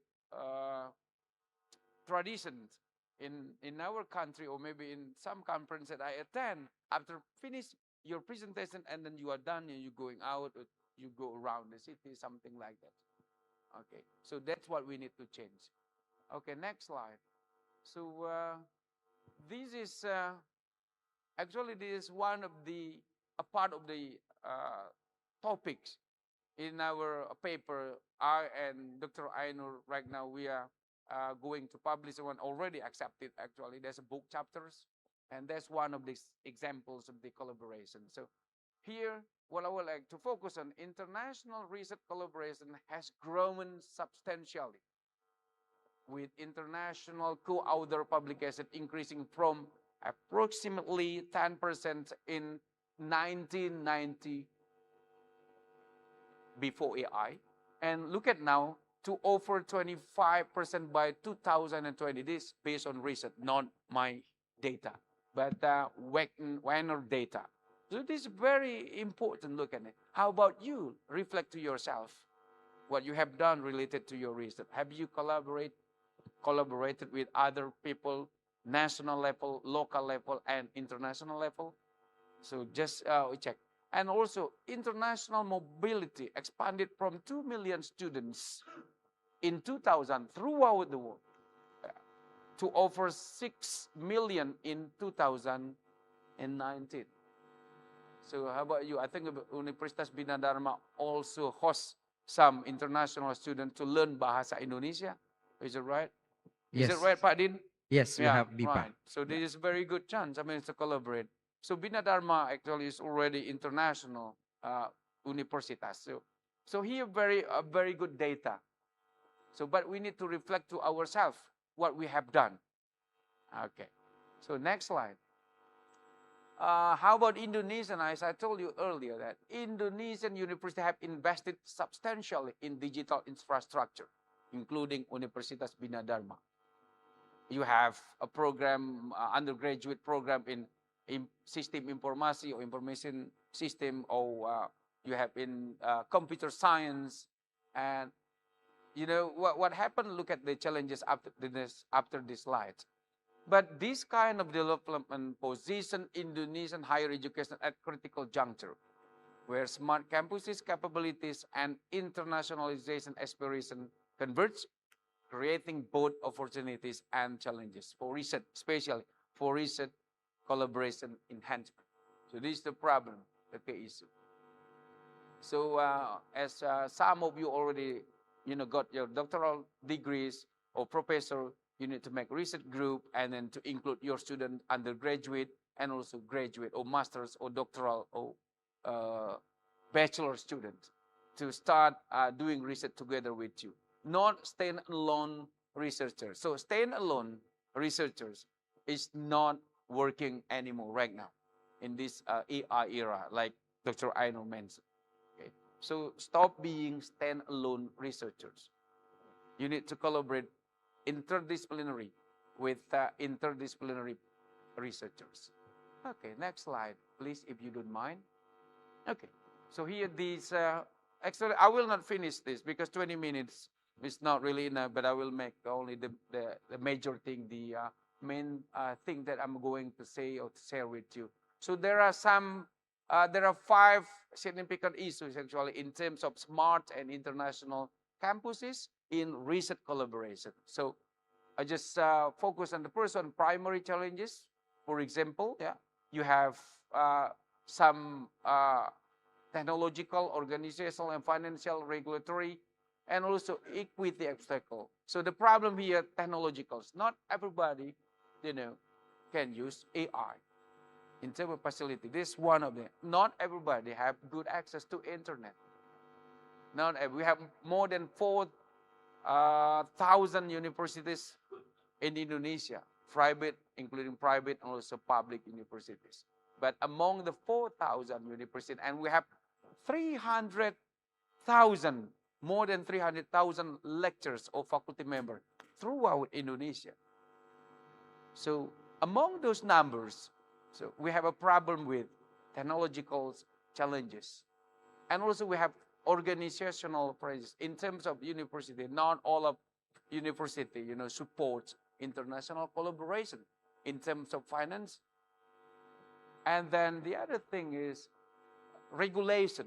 Sometimes regulation in our country, if you want to work together and you have funding, but you cannot work together, you cannot include, for example, Dr. Ainur to be in your proposal, for example, in BIMA. So that's we cannot include. Kita tidak bisa mencantumkan nama Dr. Ainur because of the regulation. But the government requires us, tapi pemerintah meminta kita untuk bekerja sama internasional dalam riset. So that's one of the issues, regulation. And how about, let's forget about the issue. Right now, Bina Dharma today already start, or maybe this conference already inspires many people to collaborate in research internationally. And today, again, you invite some outstanding or keynote speakers from Singapore and Taiwan, also from Kazakhstan. So look at the opportunities. We have the opportunities. And today we have opportunities. We have someone, our colleague from Philippines, we have our colleague from Kazakhstan. You need to take advantage. So that's what I mean opportunities. I will not explain one by one because it will be 2 hours or 3 hours a lecture. So this is only the shortcut that I want. And then I will not explain about the theoretical frameworks because maybe Prof. Eddie, Dr. Anu will be boring. It's very boring presentation. So I will move to policy innovation. So what we need to do is, in terms of policy innovation, we need to, kita harus, sorry, Dr. Ainur and my friend from Philippines, I will speak bahasa Indonesia. Is it okay? Okay. Is it salama po? Yeah, okay. That is in Tagalog. Okay. Policy innovation, one of the things that we should do in terms of this within your university, di Bina Dharma adalah mengkaitkan salah satu kebijakan adalah membuat peraturan yang mengkondisikan atau memfasilitasi para dosen dan mahasiswa untuk bisa bekerja sama. Artinya dalam aturan yang tertulis, bekerja sama baik secara personal maupun secara riset group. Itu yang pertama, there's a governance model. And also technical standard. Yang kedua, hal-hal yang bersifat teknik itu harus seperti tadi. Kalau dalam proposal riset di Bina Dharma yang mengharuskan ada international collaboration, tetapi aturannya tidak mengharuskan itu. Itu yang terjadi di Indonesia, khususnya BIMA. Maka itu harus dihilangkan. Nah, Universitas Jambi, kebetulan saya kepala LPPM, itu juga sudah banyak menghilangkan, misalnya proposalnya boleh dalam bahasa Inggris. Silakan. Tapi di BIMA, di level dikti kementerian belum bisa. Nah, kalau in Universitas Jambi, you can use bahasa Inggris. Proposal, that's one of the things. So I'm talking about Dr. Ainul that you can use in your proposal, research proposal, to get funding, internal funding from my own university, you are allowed to write research proposal in English. So it will open their mind and to include other names from outside. And Dr. Ainul will be one of the visiting scholar, I think in next year in Jambi. So I will spend like 2 weeks and teaching. And then you need also to invite Dr. Ainul to collaborate, and we will send also some faculty members to her university. So that is a kind of policy. Next slide, please. Let's see here. I will already talk about the barriers and also the challenges. Next slide. And this is about opportunities. Okay, next slide. Oh, next slide. Policy. Yeah. And then what we call it here, I would like to focus on the ethical capacity building strategies, digital literacy, and technical skill development. So these are one of the things that what we should do, at least in your study program, the program level program study. We need digital literacy. I saw Dr. Ainur and others, keynote speaker talk about, about research, about AI, how to use it. It's a very good, but digital literacy is also one of the problem. You have AI, but you copy and paste, and then you will have a problem with what we call it academic integrity. So you need to learn it. Okay. And this is also, we need what we call it digital literacy, technical skill development, and that's what you need in terms of at the level of study program. Jadi ini harus kita capacity building, strategi itu sangat penting. Saya tidak akan bicara yang muluk-muluk di level luas, tapi di level program studi. Nah, apa yang dilakukan di salah satunya di kampus saya, khususnya LPPM, membuat apa yang kita sebut untuk ada namanya Pusat Layanan Penulisan Akademik dan Hasil Riset. Jadi dibantu dosen. That's one of the thing, khususnya terkait dengan penggunaan teknologi. Okay. Incentive structures and reward system. Ini belum. Ya, saya kira Bina Dharma sudah memberikan insentif dan dari beberapa tahun dan tergantung situasi, termasuk juga Universitas Jambi. Ini insentif yang harus dilakukan, dan insentif ini juga untuk membantu submit ke jurnal-jurnal yang ada penulis. Jadi kalau ada penulis yang dilakukan oleh beberapa peneliti di Universitas Jambi adalah penulis dari luar, itu memberikan kontribusi dalam bentuk uang untuk jurnal-jurnal Q1 yang berbayar. Jadi misal berbayarnya 20, dari sana berbayar 15 juta. Nah, ini yang dibantu dengan Research Collaboration International Campus. Nah, ini dengan Dr. Ainur mungkin bisa berdiskusi seperti itu. Jadi ini yang kita sebut incentive structure, tapi dalam bentuk yang berbeda dilakukan. Jadi ada 5, dan di Universitas Jambi juga kebetulan juga anak didik saya, namanya Dr. Habib, masuk top 2% peneliti dunia. Ya. Kalah saya, dan itu yang saya senang.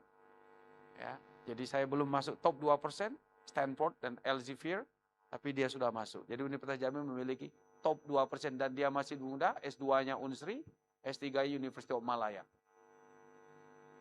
Dan itu yang trik dilakukan adalah bekerja sama, for example with Dr. Ainur, tapi biayanya berbagi. Itu salah satu. Jadi banyak, bukan hanya banyak universitas sudah unggul, tetapi fakultasnya atau orang-orangnya yang belum. Nah, ini perlu dari bawah, dosennya itu dan mahasiswa. Jadi saya sangat berterima kasih di Universitas Jambi yang muda-muda sudah masuk meneliti. Dan masuk top 2% bukan hal yang mudah. Ya, top 2% dunia yang dikelola oleh Stanford kerjasama dengan Elsevier atau Scopus. Ya. Oke, nah ini yang perlu dilakukan adalah insentif, tapi tidak harus bergantung. Saya selalu menyarankan tidak harus bergantung dengan universitas. Di Universitas Jambi itu semuanya kita suruh masuk ke insentif. Sekarang di perguruan tinggi, di Dikti itu ada insentif sudah. Sudah keluar insentifnya, insentif yang baru submit ada 10 juta, dan insentif yang sudah Q1 dan Q2. Jadi itu yang harus Bapak Ibu kejar. Saya lihat juga Dr. Tata tadi yang terakhir, itu Q berapa? Ya, dan itu bisa dimasukkan nanti. Sayangnya informasi tersebut belum, karena memang terlalu mendadak dari kementerian. Dan mudah-mudahan tahun depan ya Bapak Ibu, itu bisa. Ini yang maksud saya incentive structure and reward system, harus jeli dosen. Jadi saya ingin mengatakan bahwa untuk international collaboration, research collaboration, salah satu hal terpenting jangan bergantung dengan universitas, tapi harus cari. Itu yang selalu sebagai kepala LPPM di Universitas Jambi, itu yang saya sampaikan ke dosen-dosen. Kami memiliki 1.356 dosen, hafal saya. Dan kita memiliki 240 lektor kepala, dan baru nambah 8 guru besar, kami memiliki 85 guru besar. Dan itu saya bilang harus mengajukan penelitian ke BIMA. Diterima atau tidak, is not the business. Yang penting ada pengalaman mengajukan. Nah ini yang harus, dan kolaborasi ketika publikasinya.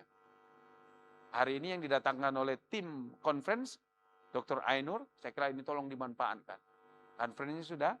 Tim conference-nya sudah melakukan hal terbaik. Oke, berapa menit lagi? How many minutes do I have? You are scared to Just say. take your time, I think. It's Can done. you finish in 5 minutes? In 5 minutes. Okay. Okay. The last slide. Okay. This is only for the government, not for you. Ya, ini hanya untuk pemerintah, karena papernya nanti dipublish, sudah accepted, book chapter, dan mereka akan baca, kalaupun baca. Jadi saya akan bacakan saja, it's not for you. Oke, Pillar 1 National Digital Infrastructure Development. Tidak semua daerah kita sudah memiliki ya, internet saja ngadat. Ya, Oke, that's the Pillar 1. Pillar Equitable Research Capacity Development. Masih banyak reviewer di kegiatan nasional itu dari universitas tertentu. Ini juga harus dirubah ya. Equitable Research Capacity Development. Reviewernya yang dapat penelitian dari universitas. Karena itu Bapak Ibu masukkan BIMA tanggal 29. Sudah siap semua yang dosennya. Prof. Edi, Dr. Yanti, Prof. Isman, Dr. Usman, sudah siap. Tanggal 29 terakhir Bapak Ibu yang dosen. Ya. Jangan menunggu tanggal 29. Sudah submit. Oh ya, 5 judul. Enggak ada, jangan dipikirkan lulus. Yang penting masuk. Ya. Jadi itu submit dari sekarang, tanggal 29 ini sudah tanggal 17. Nantilah. Nah, ini kendalanya. Masukkan sebanyak mungkin. Mulai hari ini. Yang berikutnya, strategies number 3, internationalization and partnership development. Now, you have right now here, Dr. Ainur. Buatlah. Apakah MOU, MOA, atau apapun hari ini, besok dia masih ada waktu di sini. Just do it. Ya, manfaatkan. Yang berikutnya, governance, ethic, and sustainability. I will not discuss incentive, alignment, and cultural change. I will focus on cultural change. That's all. Khususnya untuk riset collaboration, rubahlah kita yang mencari. Jangan menggantung dengan universitas. Itu yang saya lakukan. Sendiri, pengalaman pribadi. Jadi banyak mendapat riset-riset di luar, juga mendapatkan postdoc di luar, hanya mencari sendiri. Universitas hanya afiliasi berpijakan. Jangan lagi bergantung dengan universitas, universitas yang harus menggantungkan dengan kita. Itu yang saya rubah. Dan terbukti Dr. Habibie top 2%. Terima kasih, thank you very much. I hope there is no question. Thank you so much, Prof. Yeah. The things that I want, not limited your time for presentation, but more time for discussions. And actually, You have question? Yeah, I have a question actually, Prof. Actually, there are many questions related to collaboration, related to trick or tips to do research with some our collaborator from outside of Indonesia, for example, many others. The first, can I start with 2 questions? Yeah, only one. Okay. 1 question and then it will be for the others. Yeah, as I said, there are many things, many interesting things that could be discussed actually. Internationalization is always claim. Yeah, I can say in bracket claim in Indonesia, university in Indonesia. Why? Because in some university, I can see that internationalization in research sometimes it's about taking the name and then the name of the person and the name of the researchers and the university affiliations and the name of the researchers to be in the same paper with us. It could be as a trick to claim as internalizations, and I sure that that's not what we call as internationalizations in research, right? The first thing that we should do is doing collaboration and then doing research together, and then it should be written in a paper and then published in journal. That's the way. I sure that that's the way. Not taking the name and the university in the same paper, right? But there are many what we call limitation of us Indonesian lecturers to do research together with the other researchers from outside of country. The first, of course, about tadi ya biaya. If we want to get collaboration with other partner in university, so one actually it's not in Bima, maybe Bima is one of them. One of them is a collaborator paper, and it's not for the persons only for signed by the researchers or the lectures, but the institutions. So it will be difficult than the sign if the paper is signed by the researchers itself or without any collaborator paper. But if you want to get yeah paid by our government, yeah, they always asking for that paper. So, is there any other way to do the real research collaborations, not only taking the name of the university and the person outside of doing collaborator? Because getting collaborator paper in 1 month, actually it is difficult, Prof. Thank you so much. Okay, right. Thank you very much for your question. This quite a tough question. I will translate in Bahasa Indonesia, but because there is someone from Philippines and also from Kazakhstan, so I will speak in English first. This is the story. For example, I and Dr. Ainur, I know her in 2009 when I was in the US and she was in the US. And then so we keep communicating, and not only about research but about scholarship, and you can ask her. And then I think when I have a kind of a position to invite her and to discuss real research, and then yes, we make it. Jadi saya dengan Dr. Ainur sebagai contoh, 2009 kenal ketika dia studi di Amerika juga sama-sama, dan kami diskusi baik itu beasiswa maupun pendidikan, postdoc, tetapi juga diskusi tentang riset. Dan ini dilanjutkan dengan untuk kolaborasi memang real, sudah bertemu. Yang pertama, kita harus bertemu dengan orangnya. Jadi bukan hanya lewat email atau apa, dan langsung catut namanya. Itu yang banyak terjadi. Ya. Kita punya fake collaboration. Ya. Tapi itu tidak saya lakukan. Tetapi karena di sini Bapak Ibu, teman-teman juga sudah mengenal Dr. Ainur, tidak apa-apa. For example, Dr. Ainur, her majors is in economics. But my major is education. Can we collaborate? Of course. Ya. Karena selama studi ada beberapa mata kuliah saya economics of education. And we were in one course, in one class. Dengan Dr. Ainur, satu kelas. Dan itu kami lanjutkan. Sehingga yang ditulis tadi ada 3 paper yang kami tulis. Yang sudah, dan Dr. Ainur juga sudah kerja sama sebagai contoh dengan beberapa dosen yang sudah ketemu di Universitas MB dan dilanjutkan. Jadi poinnya Bapak Ibu adalah mencari sendiri, setelah itu baru berhasil ajak teman-teman. Pesan saya satu, pengalaman saya, jangan menggantungkan dengan universitas. Menggantungkan dengan universitas itu lama dan butuh waktu.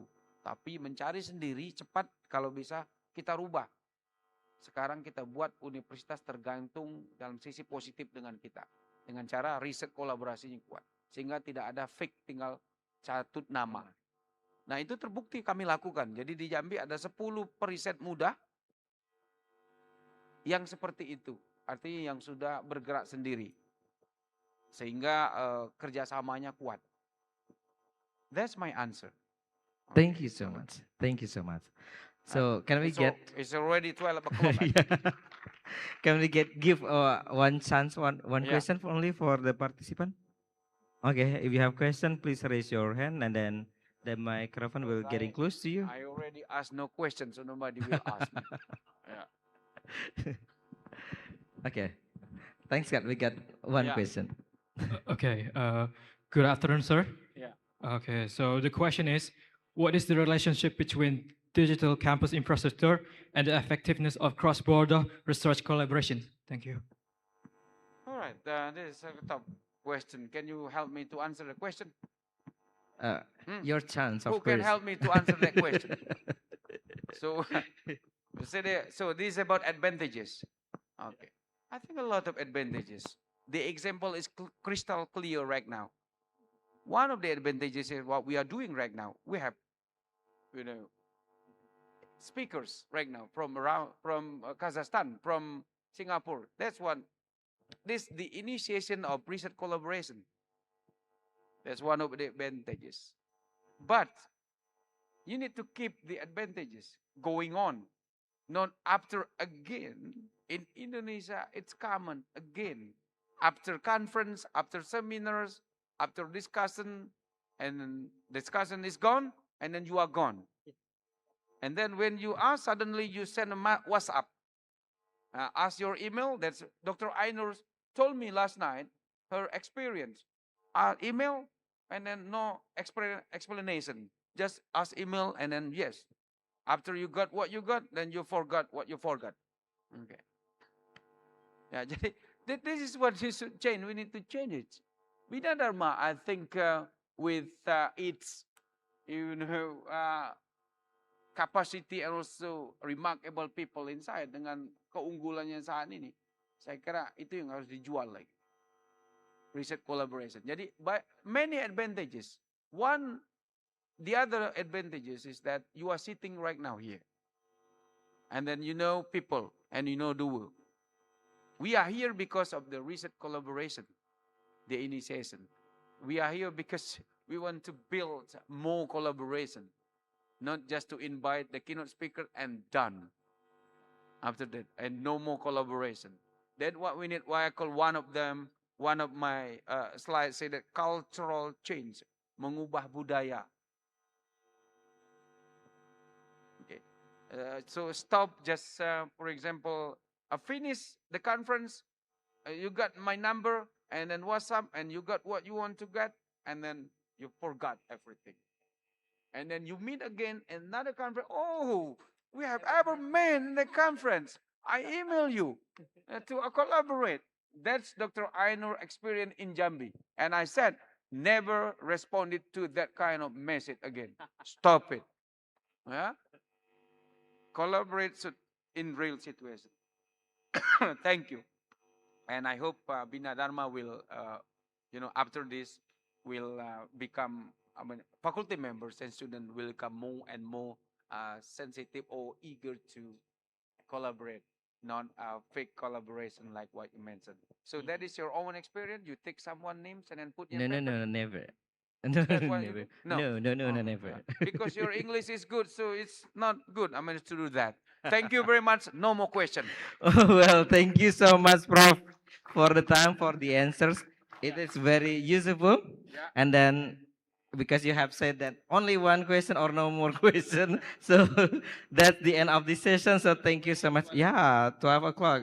Yeah, it's your time. It's our time to get lunch, right? Okay. So thank you so much, Prof, for the time, for the everything that you have give to us. Oh, no photo. Give photo, please. Thank you so much, Prof. Give applause to Professor Aminul Mukminin, SPD, MPD, MSc, PhD.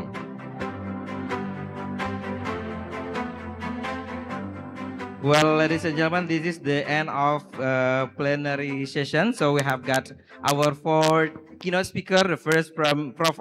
Ainur from Kazakhstan, and then Dr. Kim from Singapore, and then Dr. Rahmat from China, and then Professor Aminul Mukminin, SPD, MSc, Education, PhD from Jambi, Indonesia. And then I would like to say thanks to all the audience, all participants that have joined in this session. Then we will continue with the other session. The MC have stand by right there. So finally from me, wabillahi taufiq wal hidayah. Wassalamualaikum warahmatullahi wabarakatuh.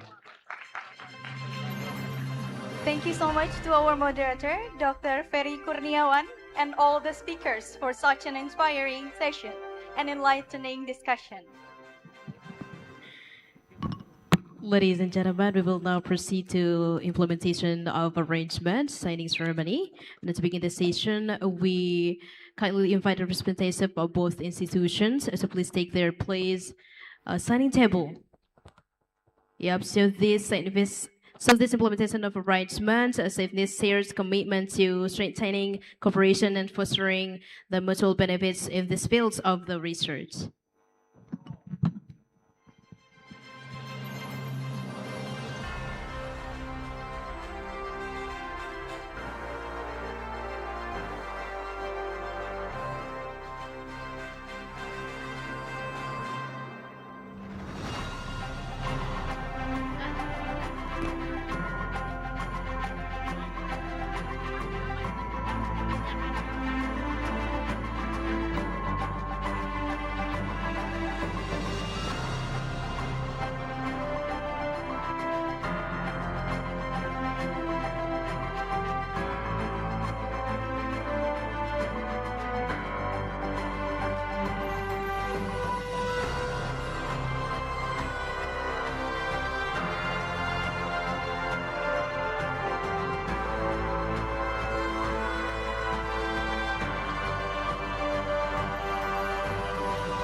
At this moment, we respectfully invite Professor Ainur Abrazokova and Head of Master Program Management, Head of Master Program Communication, Head of Management Study Program, Head of Accounting Study Program, and Head of Communication Study Program to proceed with the signing of the implementation of arrangement.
For all of you, please stay to take a picture together first.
All right, thank you so much for Prof. Eddie and Prof. Ainur to stay on the stage because there's a souvenir for that.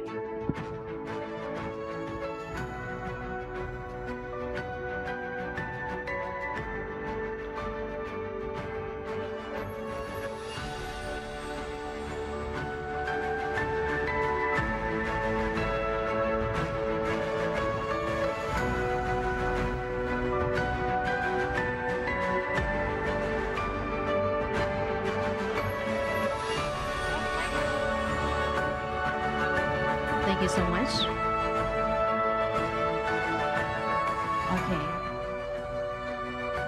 Okay, as a taken appreciate, we would like to present certificates for our distinguished speakers and moderator. So we would also like to present a virtual certificate of appreciation to our online speaker, Associate Professor Rahmat Hidayat Rohim, PhD, and Dr. Kim Youngmin. Although they cannot be here, we present the certificates publicly. So yeah, first, we invite Professor Eddie and Mr. Komrani Makmuri, MSc. So first, Dr. Kim Youngmin.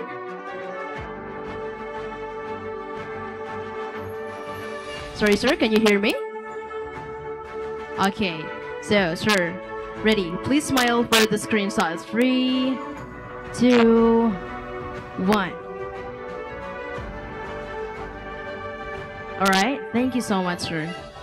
So, next, thank you so much, sir. Next, Mr. Rahmat Hidayat Rohim, PhD. Mr. Rahmat? Alright. Mr. Can you hear me? Alright, so yeah, please smile for the screenshot, sir. 3, 2, 1. Alright. Thank you so much. Thank you so much.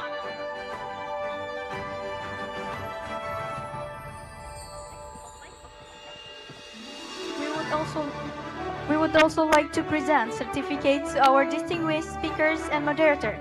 Next, we invite Professor Amirul Mukminin, Professor Dr. Ainur Abdrazakova, and our moderator, Dr. Ferry Kurniawan, to come to the stage.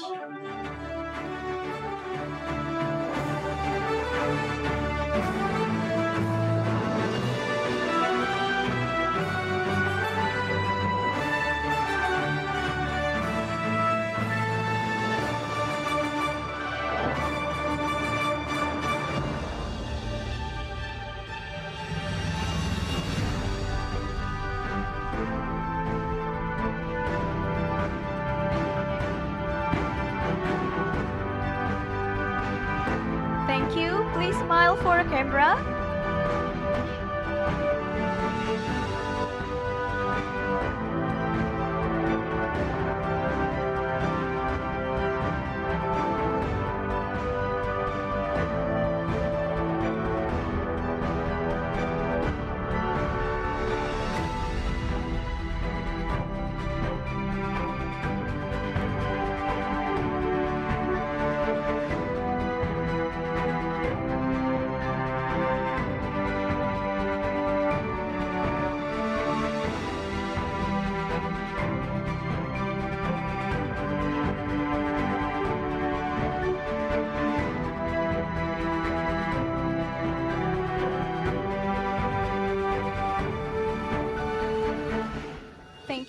may return to your seats. Please take a picture together. Please stay on the stage first.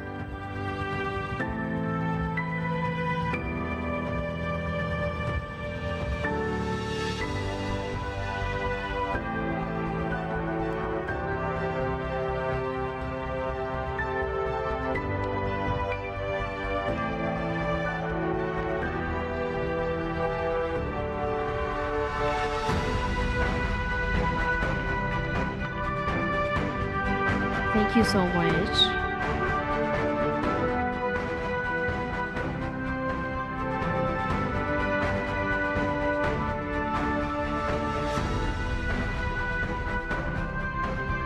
And now, it's our pleasure to acknowledge the outstanding contributions to our conference participants. Let's give a warm applause to the winners of the Best Award papers. For the Iciba category, the Best Paper Award goes to Jennifer Arjun and Marjudy Wahyuni Kustoro for their outstanding paper entitled Anemia Identification Based on Blood Parameter Using Linear Kernel Support Vector Machine. Congratulations!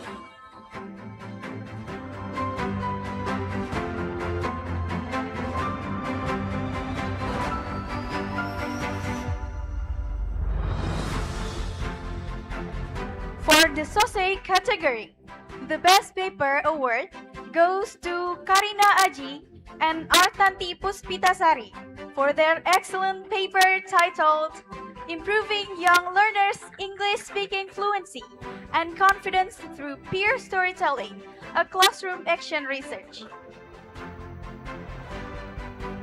Congratulations for both winners. Please come forward to receive your certification.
Please give an applause to the leaders. We kindly ask Professor Edi Suryanegara to remain on stage to deliver the closing speech for today's event.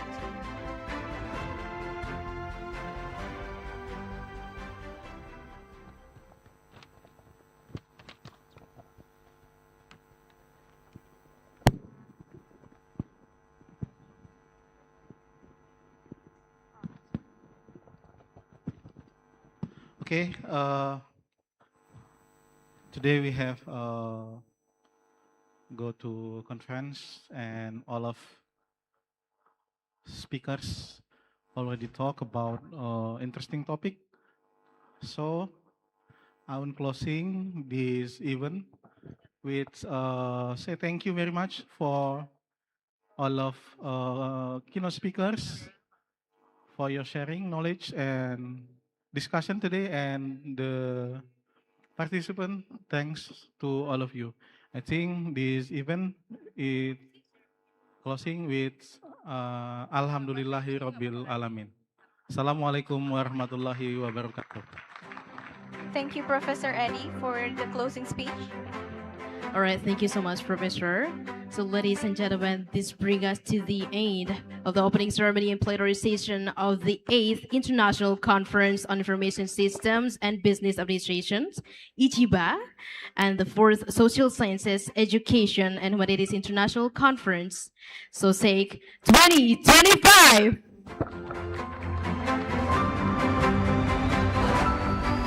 Thank you so much for your attention and participation. Good afternoon, everyone. Assalamualaikum warahmatullahi wabarakatuh.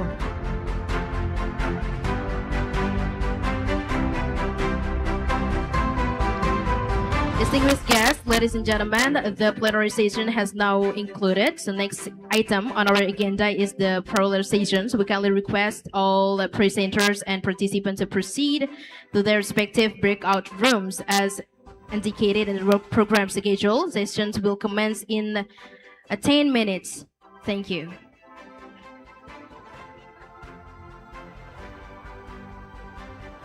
So that one of outer land bench.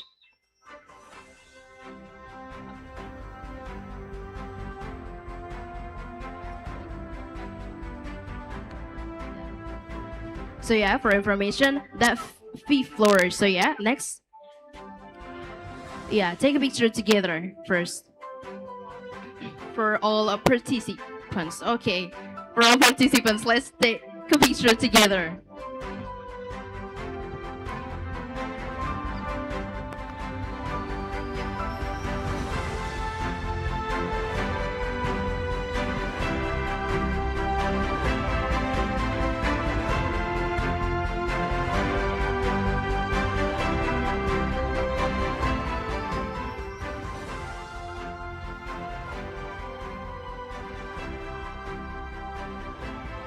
Right, we invite all participants to take a picture together first.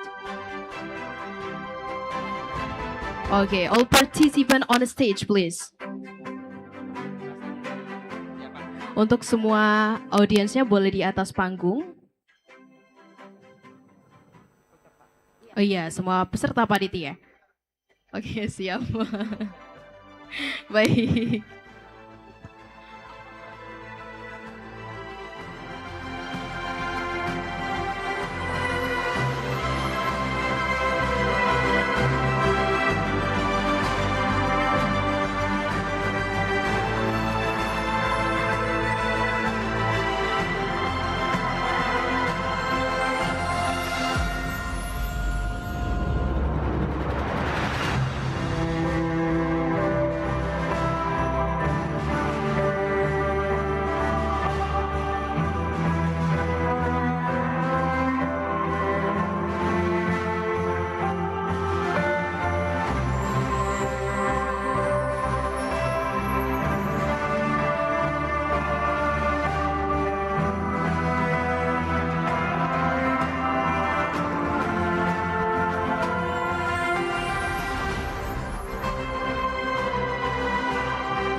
Freestyle.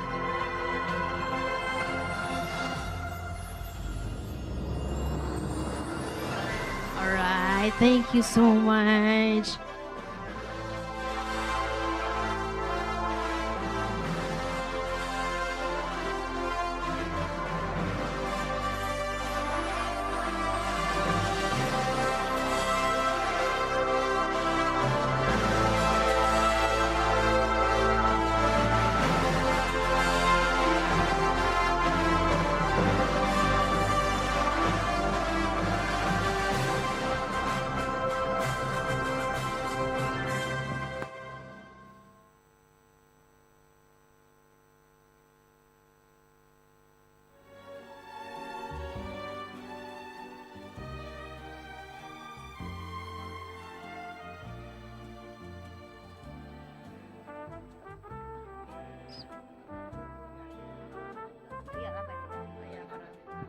informasi untuk paralel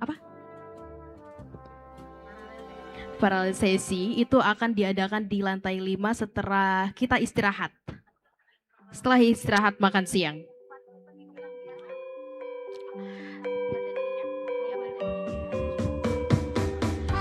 Baik Bapak Ibu, peserta yang tadi bertanya itu yang mendapatkan souvenir dari panitia boleh mendekat ke sumber suara.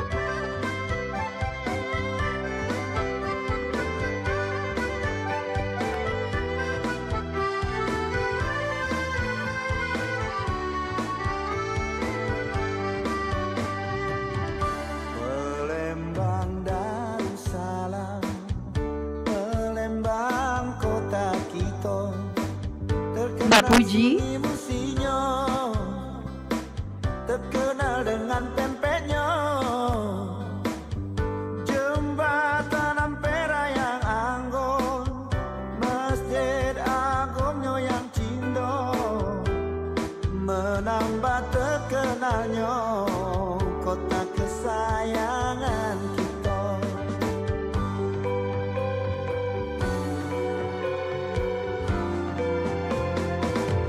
Palembang Darussalam, Palembang kota kita, terkenal rumah limasnya, terkenal dengan songketnya.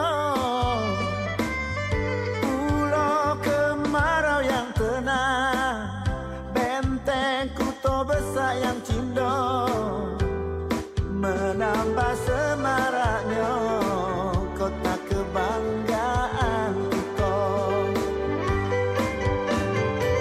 Hujan gadisnya oi belagak nian, adat budayanya tetap dijaga, hasil buminya oi banyak nian, pembangunannya rata di mana-mana. Oi Palembang Darussalam, oi Palembang. Baik, kami informasikan kepada seluruh peserta dan juga tamu undangan untuk menikmati makan siang yang sudah disediakan, karena setelah itu nanti akan masuk ke room.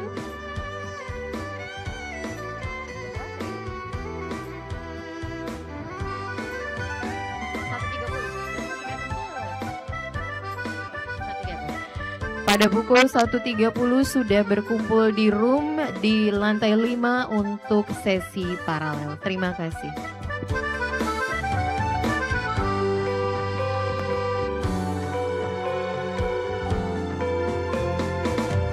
Palembang Darussalam, Palembang kota kita, terkenal rumah limasnya, terkenal dengan songketnya. Pulau kemarau yang tenang, benteng kuto besar yang cindo, menambah semaraknya kota kebanggaan kita. Bujang gadisnya oi belagak nian, adat budayanya tetap dijaga, hasil buminya oi